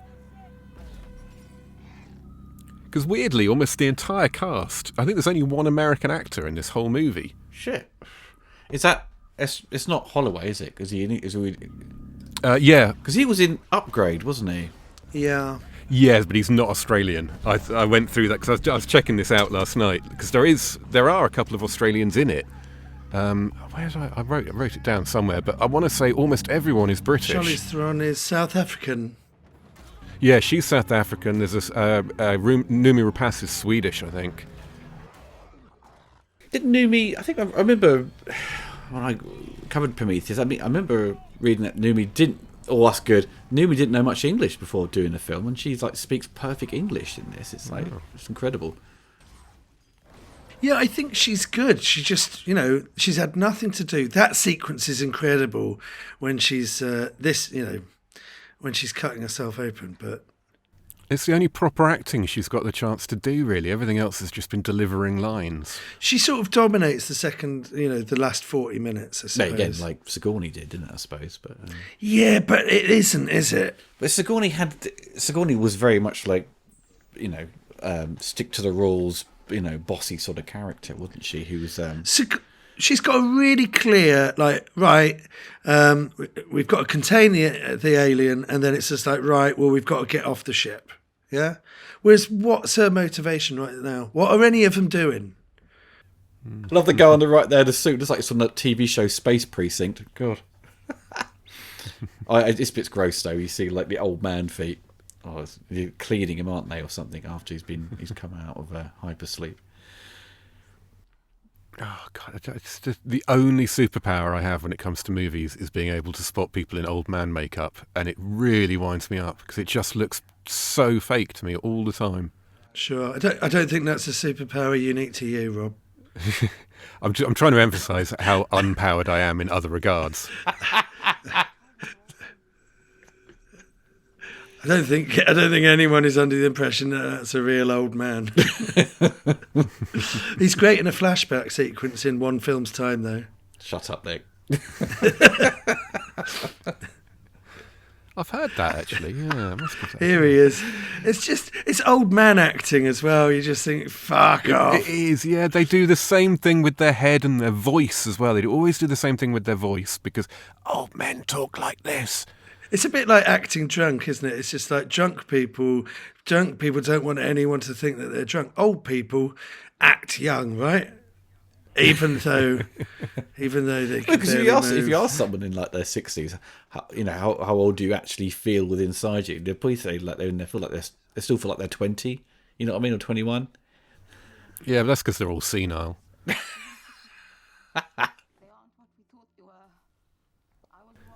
We can't talk, Ollie. We're playing a game for young people, I think. How has he got all of this fucking technology, but he can't make himself younger? I suppose you'd just be using that machine every day, wouldn't you, to sort of repair things? But I don't know to the extent of what he can do to sort of how in a technology to sort of de-age oneself. I suppose he hasn't used any plastic surgery. It looks like, well, you see people now using plastic surgery to the extreme. They end up looking like a character from Bo Selector, or like a Dick Tracy villain. How is he meant to get to where the engineers are? Well, they put him in that sort of suit, don't they, to sort of help him walk properly, don't they?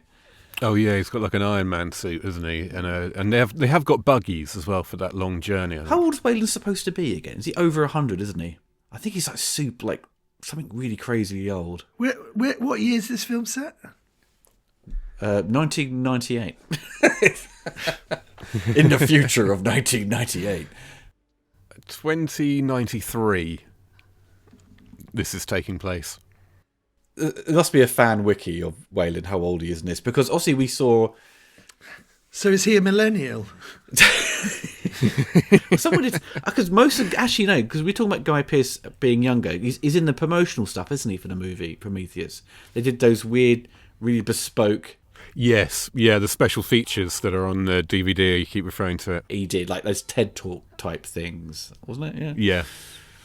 There's a load of.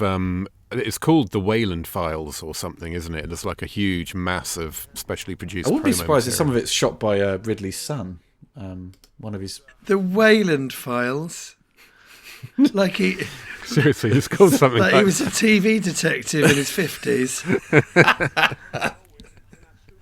Now that I'd watch.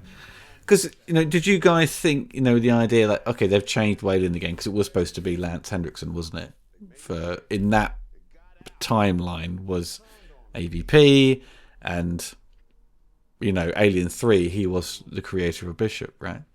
If now, he's cast as Bishop 2, isn't he, in Alien 3? Yes. Yeah. So when they hit him and his ear comes off, right, but it's on its side, yeah, that means that he's an android, right? It means he's human because he had blood. He didn't have the milky blood, did he? But isn't that the fact that we're in the future a little bit and the androids? Oh no, because Alien 3 is only set like a couple of weeks after Aliens, right? Is it? Yeah. Oh. My whole world has been rocked.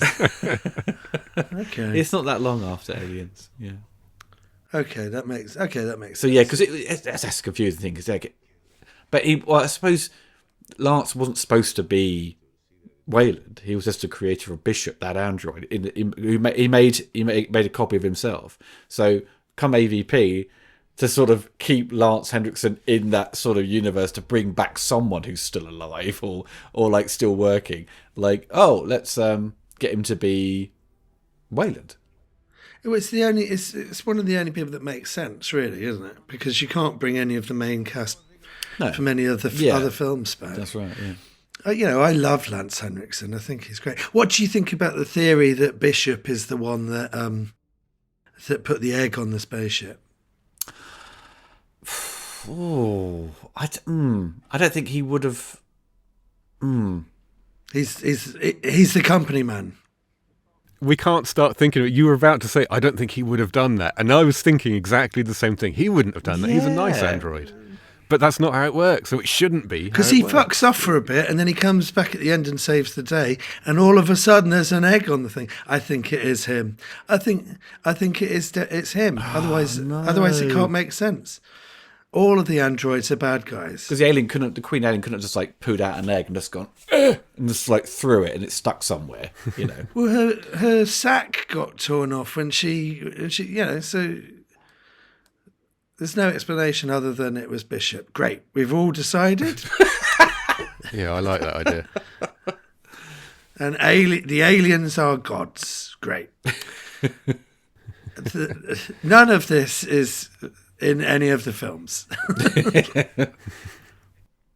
I love how he's kind of somewhat disowned his daughter because she's just waiting for him to die so she can take over. Yeah, she hates him. You can see it in her eye. It's great. But I don't understand the point of that dynamic. Or unless he's her father, so he is sort of like her creator. Yeah, exactly. I think I see it as her desperately seeking his approval whilst also despising him because of the way he's mistreated her over her life. Because big, important businessman, they all mistreat their children in movies, don't they? They have to. It only implies that he's only got one child then, and he sees his child as David. That's the conflict. He's chosen artificial intelligence over his real daughter. But, like, what does that mean? Why do we care about any of that? It just gives her a bit more... It gives her a degree of motivation, I guess, and a bit of a more interesting angle. But it just gives the film a little bit of texture. But what it doesn't do is address any of that stuff or make it clear enough to know why we should care. And like everything that's added to this movie, it raises a question, whether it's meant to or not. It's got people asking up and down the internet, is she an android? And they're not main characters, do you know what I mean? So it's kind of like... None of the side characters in Alien needed any of this bullshit. It's kind of like you're watching them immediately in the situation and you learn about their character from how they deal with stuff. Whereas this is like, oh, maybe over here, maybe they're interesting. Yeah? Maybe. There's sort of always a rule, isn't there, I think, with writers, when you shouldn't have that many characters. I think about 6 or 8 at most people will remember. And if you go beyond that, you just get lost. And who's this? What are they doing? And it's the case with this. I think there's just too many characters. Yeah, and it feels like some of them haven't had the time on screen that they should have as well. Well, yeah. We get 2 of them that get brutally murdered just then by Fievel. And Fievel goes west. And... And they've got like these brutal, like they get their faces smashed and everything, but we don't know who they are. Why do we care? It's just there for a little bit of gore. It's there for the body count. Everyone in the background, they're the red shirts in Star Trek. Yeah, they're red shirts. That's what they are. What's a shame, though, I think, is Idris Elba. It feels like his character should have had more going on, and there probably is more on the cutting room floor. And Benedict Wong as well. And Benedict Wong's a really good actor, and he's basically got a bit part. They've all got stuff going on that isn't in there. I'm friends with the actress Gemma Whelan, and she was in The Wolfman, and she went in the original, not the original, the 2010 one, and she was filming every day for 6 months, and then she's not in the finished film. Yeah. And it's like, there's another version of that film where she was in it. Yeah. I remember that had a lot of reshoots, didn't it? So I think she's in one shot, but it's kind of like, wow, like, Benedict Wong has turned up every day to do this, and he's not in it. Yeah, he's what? Near the beginning, a little bit, one shot in the middle, then near the end. He's probably in the background of a lot of shots on the He's bridge. got to be there all the time then if he's in the background. Yeah. So annoying. There's scenes in The Wolfman where there's a shot of a carriage that's parked by a graveyard, and Gemma's like, I was in that carriage. Do you know what I mean? It's like Benedict Wong is just off shot. Do you know what I mean? It's kind of...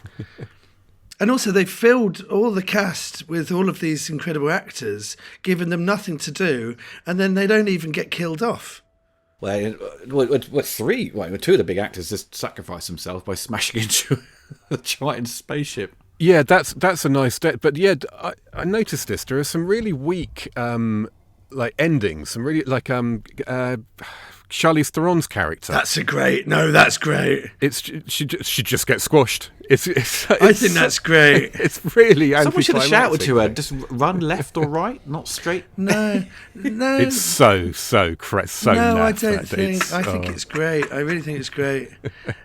It's like existential dread, being crushed on a alien planet and nobody ever finding you. By a giant sex toy. By a giant cock ring. Yeah, sure. Okay. I love how he sort of we just lets because in the extended scenes they can't. There's a lot more dialogue between, well, not a lot, but there's an extended conversation between David and the engineer. I think I remember when you see it for the first time, it's like a couple of sentences, and the engineer just goes ape shit. I'm like, I want to know more, and that's the thing. It's like you want to. It's all been leading up to meeting this character, and it's all cut short for him to basically take them out, jump on the end, and start controlling the spaceship to go to Earth. That's it. Yeah, generic bad guy. Yeah. Apparently what David says is this man has come a long way to see you, and this man has come a long way to see you and he's dying. He thinks you can give him more life. So that's all he says to him, at which point... Whack! I love it. I love you just see it, some sort of 1-inch punch push and just goes flying. Great. And she was bloody annoying. I'm glad she's gone. who the fuck is that guy? Now, what do you think about the fact that his suit here kind of looks like the xenomorph exoskeleton? I don't mind that. It's just they kind of called it a precious suit, didn't they? It's got this kind of weird. But what's the bone connection? design. Yeah, I don't really know. I think that connection's only based on the fact that the fossilized ship, like the body in the space jockey, had that rib cage look, and I've basically copied that for it to make sense continuity-wise with his outfit. The original idea for the end of Romulus was that the engineer character was morphing into a alien. Oh, was it? Okay, right, okay. And so he's got a tail. He's got a tail, and the tail grows. And he basically, the first cut of it was that he transformed into an alien. And then Ridley Scott and a bunch of other people said, "No, don't do that." So they changed it. I like the fact that it is a cross between an alien and an engineer. I think it was just like Resurrection, this kind of hybrid, and it was in Romulus. I thought it was very creepy, very well done. The other thing is, right, this guy isn't big enough to be the space jockey from Alien. He's not big enough. No. But he does fit in that telescope, right? So are we meant to believe that there's kind of like different sized telescopes in different... Maybe. Do you know what I mean? Well, yeah. This is shit. Look at it, it's shit. I love all this faff that appears around him. It's just like... I mean, I like it. I think it's beautiful, but he's about to put a fucking Halloween mask on. Do you know what I mean? It's like, is that it? Is that your answer? It's pathetic. It doesn't make any sense. So that's a biological suit, apparently, so it's a living thing. But it's not airtight, is it? So it's not providing an atmosphere, and you'd assume that ship has an atmosphere anyway when it's travelling. Why would it not? It's like a flight suit that he's putting on, but no one else seems to need it. You need it to control that ship, don't you? The idea with these helmets is they're meant to look like the alien head, aren't they? Oh, you think that? I thought it was just like a simplified version of what they'd done in the '79 film with the... No, I think it's meant to look like that. I think when Fireball Goes West gets kind of done, it's meant to shape his head. And also, like, the dome on an alien head is clear, isn't it? And you can see the skull underneath. Oh, yes. Yeah. That's a good point. Yeah, only in the first one it had that transparent kind of skull, thing, didn't it? Well, they kept cracking, so they took them off in Aliens. Yeah. Because they were really fiddly. I think there's some shots on Alien where you can see that the dome has been gaffer taped and stuff like that. But it was too. And also Stan Winston kind of redesigned everything for the Aliens, didn't he? Yeah, he did, didn't he? Yeah. But the reason why their heads are different is because the domes kept cracking and they took them off. But I also think that could also mean that they're just a little bit further down in,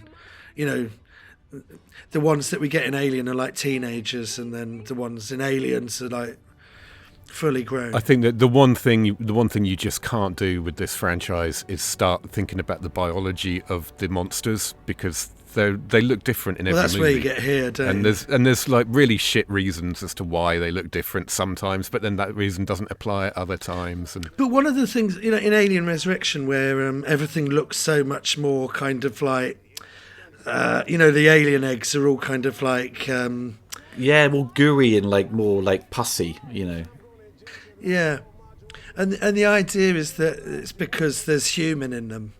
Oh, yeah, because of the DNA, cross DNA was Ripley. So the reason they have a different look in Resurrection is because of the human thing, which makes me like the film 1% more. Said. I hate Alien Resurrection, though. I hate it. Because Alien is one of my favourite films. Aliens is one of the best roller coaster rides. Alien 3, I have a lot of kind of time for. Yeah. But, it's imperfect. I watch Resurrection the least, put it that way. I hate it. Well, they've kind of gone Gremlins 2 with it. Do you know what I mean? And it's like, come on. oh, you're not slagging off Gremlins 2 now, are you? Come on. No, I love Gremlins 2, but Gremlins 2 is like, fuck the other film, we're going to be wacky. And it's kind of like, like The Last Jedi and Alien Resurrection. They've gone the Gremlins 2 route and gone, fuck it. I do love this sequence here when it collides and that massive explosion, that sonic wave boom comes out, and it, the weight of it, you can sense how much it weighs when it sort of collides with the ground. But the problem as well is it's not the same juggernaut, so why the fuck should we care about it? The only thing that should be happening right now is we go, oh my god, it's all coming together, it's going to meet up with Alien, it's going to be perfect, and then they just, why do we care? That's not what happens. It's a different shit. Was Rogue One before this? No, way after. No, after. What after year was this? This is 2012. Right, Rogue One was 2017? Yeah, something like that. Something like that. 2016, Rogue One. There you go. 2016. Yeah. Oh, look at that. That's great effects. That's good. And it goes. Oh, satisfying. It would be satisfying if it was the right fucking shit. Yeah, if that was about to lead to something interesting.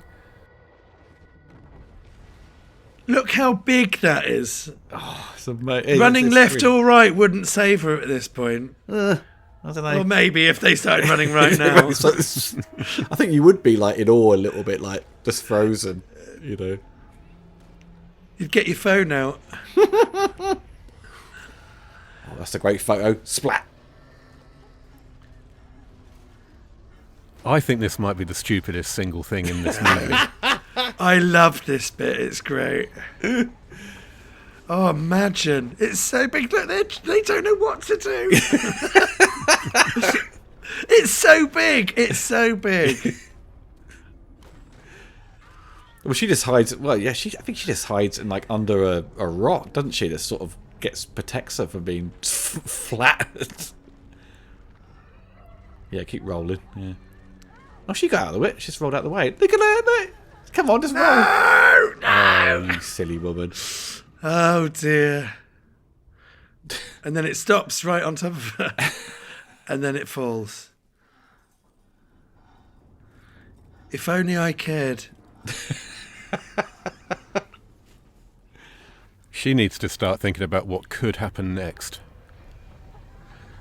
Well, she's not in the sequel, so maybe not.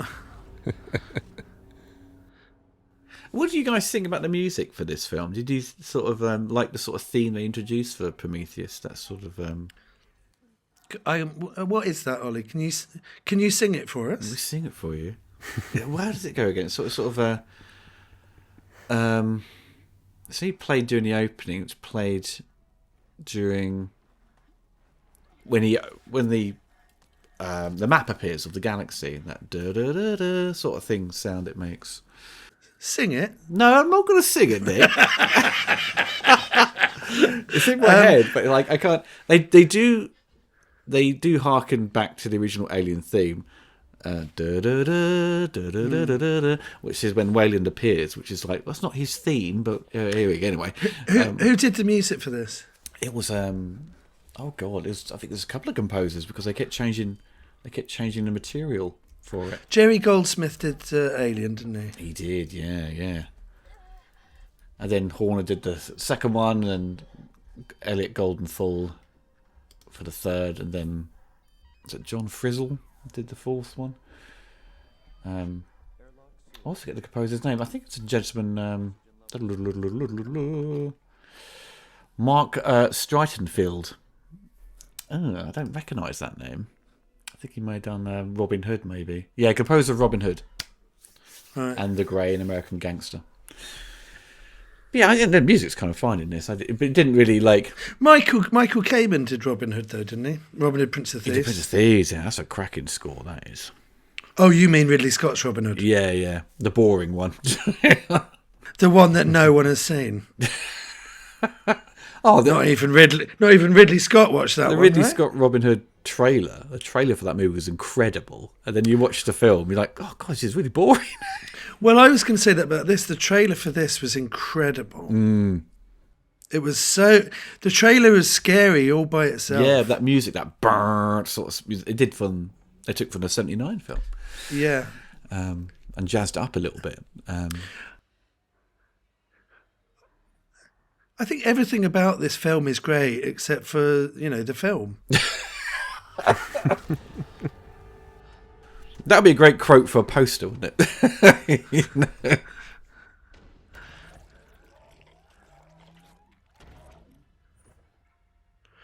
Because I watched Leviathan the other day, or was it Deep Star 6? Who's in it? Yeah, good luck remembering the difference. Which RoboCop actor's in it?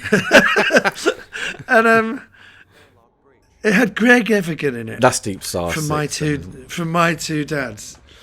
And it's kind of like, maybe if they had less to do, if there was less attempt to make them all these really super interesting characters, it would be a better film because there'd be less detritus hanging around afterwards for you to wade through.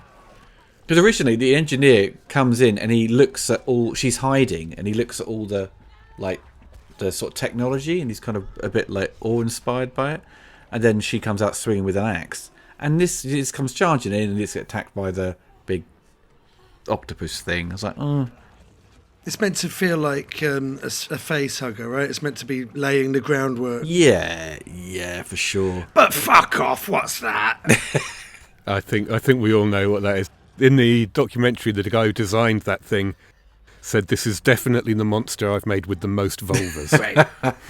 It's a big vagina. It's kind of good to know he hasn't made one with more.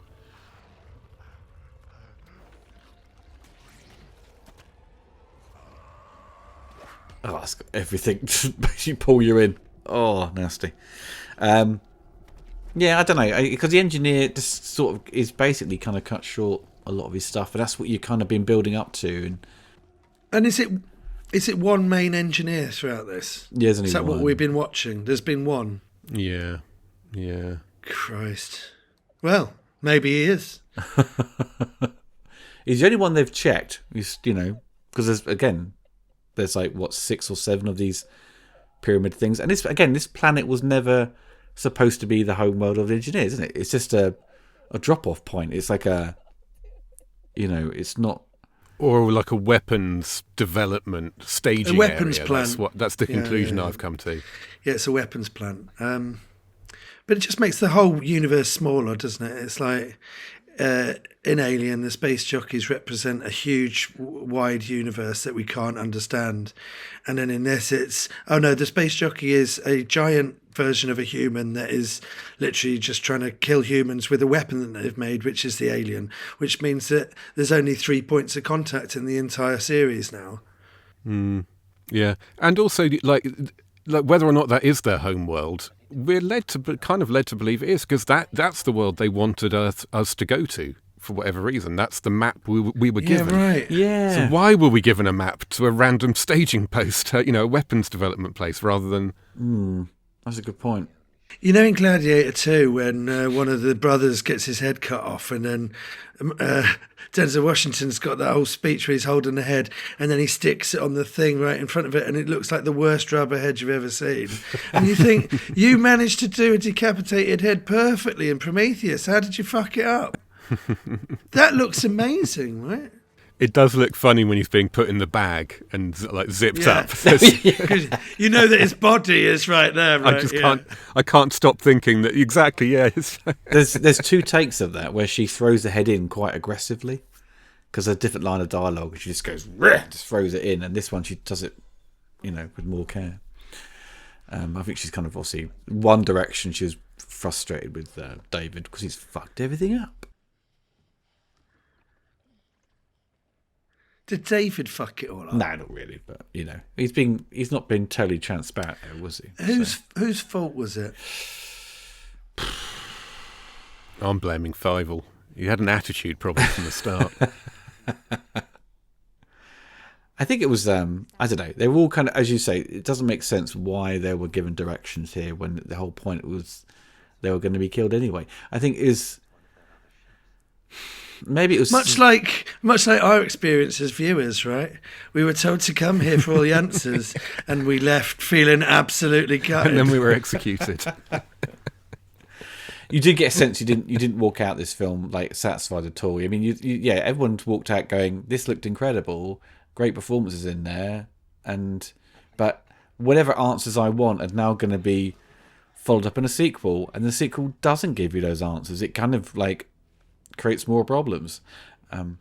What this could have done is set up the Alien film, but also set up its own sequel. But now what's happened is the Prometheus films are just absolutely tied to the Alien films, and it's like, what's next? It could have finished with the space jockey and the spaceship crashing and all of that, and it could have still ended with her and him going off on an adventure that we could follow on to the next thing. Well, Covenant was just a massive reaction to the negative reaction this got in terms of the fan base, because they want where the Xenomorphs. That's what they wanted. Ridley Scott had to backtrack on what he'd wanted to do. So it's that problem is, should you listen to the fan base? Well, no. Yeah, absolutely not. If we'd have had a say on like Back to the Future 2, then you know what I mean. It's like we have all of these classic films that we loved growing up because they gave us stuff that we weren't expecting, and now it's the opposite, where everything is disposable because we just demand it, we get it, and then we move on. And well, didn't Disney announce 6 months ago or something that they have this new community where the fans get to dictate how these films turn out moving forward? This is the stupidest idea, because you can't. It's like sport. You can't ask the fans what something should be, what something should do, because everyone's different. They talk about the fans were upset. There is no the fan. Everyone's different. Everyone's got their own views. It's whoever was shouting loudest is who you're going to hear. But if you look on the IMDb or on Letterboxd, the ratings for this movie aren't bad. They're all just kind of in the middle. The vast majority of people who saw this were just like, oh, yeah. That was it. You don't listen to the 10 shouty, loud fanboys. I'm a shouty, loud fanboy, and I'm going to say the opposite. I'm going to say this should have ended at the start of Alien, whereas most shouty, loud fanboys will say the opposite because that's fan service and they hate it. This should have ended with loads of AT-ATs, Rob. Yeah. Just appear. That'd been awesome. What the fuck are these doing here? I mean, a lot of my complaints are about the fact that a lot of what's good about the film is in the surrounding kind of, media. And is it the fact that we're bringing too much to this and being disappointed, or is it the fact that it's just not there on screen? It's not there on screen, is it? Because can you just enjoy it? Because I can't enjoy this as just a movie. It doesn't work for me as a movie, and it doesn't work for me as an Alien film.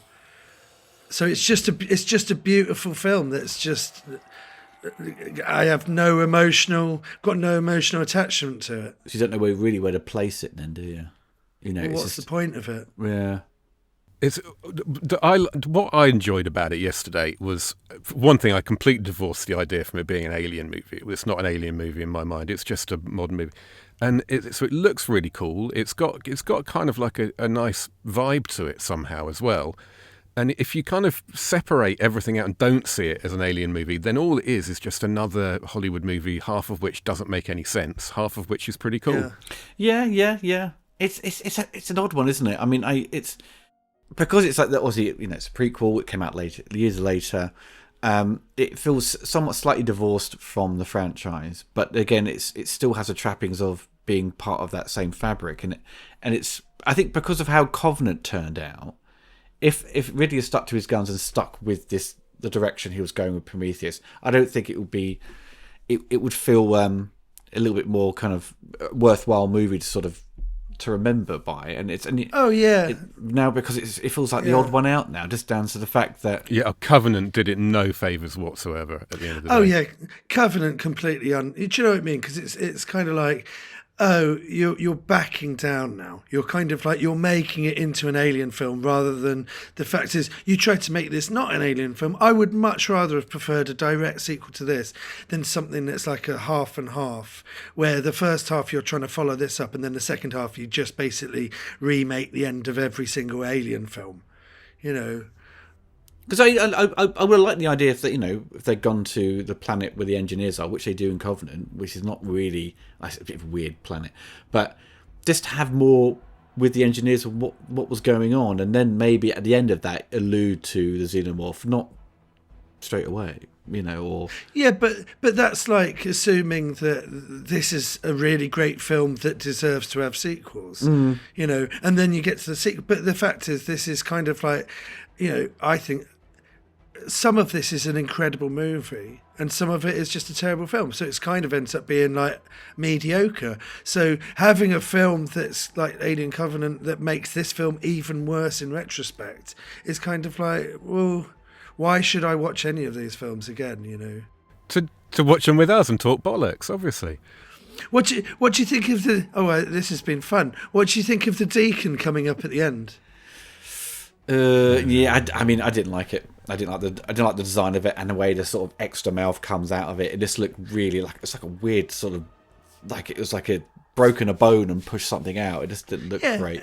And it's like, what you leave going, well, what is that? Was that the alien? Because that's not the alien, right? Well, that's the thing we saw in the mural, wasn't it? Or maybe some people say that is actually a xenomorph and not a deacon. I think that last bit is the fan service that they were giving us, right? Like, here you go. Yeah, and they did it in the worst way possible. Like here he is. Well, it's Luke Skywalker coming up at the end of The Force Awakens. It's like, you want him? Here he is.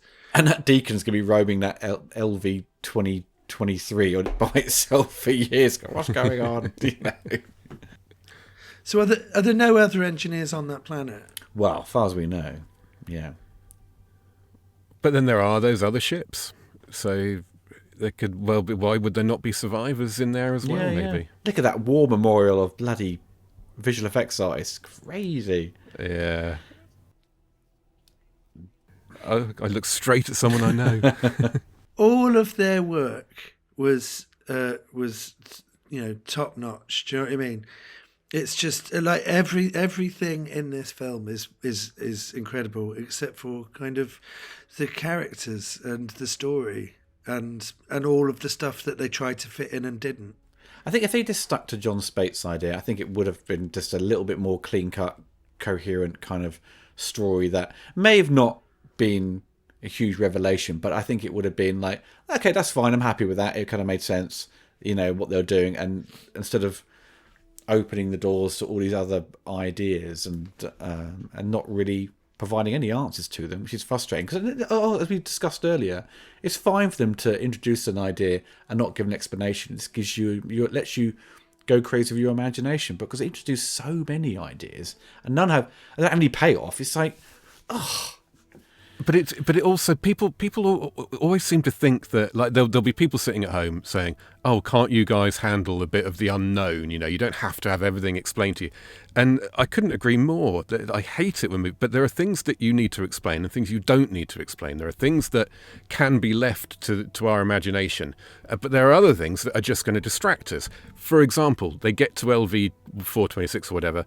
They should be hearing the emergency beacon from the crashed ship, shouldn't they? Because that's what Wayland heard back from Earth. That's what the Nostromo heard in a few years' time. They're arriving, they haven't heard it. It's not important, but at some point I'm going to go, hang on, why haven't they done it? And I'm going to spend 5 minutes thinking, but they should have heard that. All it needs is a little throwaway line explaining it, and then that's taken care of. That's not the kind of thing you want to leave hanging, because that's the kind of thing people are going to wonder about. And to get to its logical conclusion, when you get to the third film, you're going to have that juggernaut crash again. So isn't that just repeating what you've done in the first film? It doesn't, You wouldn't deliberately make a film like this. No. It's only if you're reacting to things and trying to do things, as I've been banging on about, you're trying to do things for the wrong reason. You're not doing them for organic reasons. They're not telling this story because they want to tell it. They're telling it because they think it's the only one they can. Yeah. Well, there you go, folks. That is the end of the commentary. I'm sure Rob and Nick will be thrilled to come back to do Alien Covenant, right? I hated every single minute of that. I did. That was really fun. Alien Covenant, eh? Wow. There's a lot more going on in Covenant, though. A lot more bonkers action, which is fun.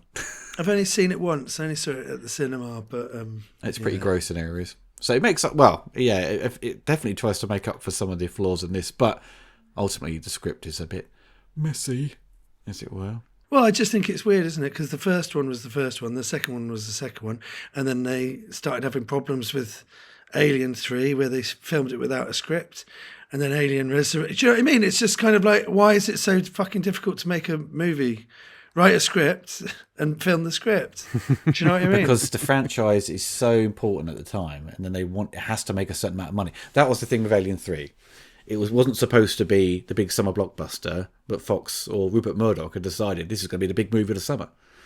And it had to be, had to make big bucks. And that's why they were constantly second-guessing themselves and everything. And the Alien franchise are never supposed to be $130 million movies. And it was up against Lethal Weapon 3, I think. Yes, it was, yeah. Alien 3 was, yeah. 92. Well, it depends on what country you're in, yeah. They weren't meant to be blockbusters. That's a crucial thing to remember. Yeah. Not supposed to be these $200 million movies. They're like 50 million, 60 million, and they make a certain amount of money. Wasn't he trying to make Texas Chainsaw Massacre in space? Yeah. Yeah, that's only because that's the only horror movie he'd seen, I think. Well, folks, that's the end of the commentary. Take care of yourselves, and goodbye for now. Bye-bye. Goodbye.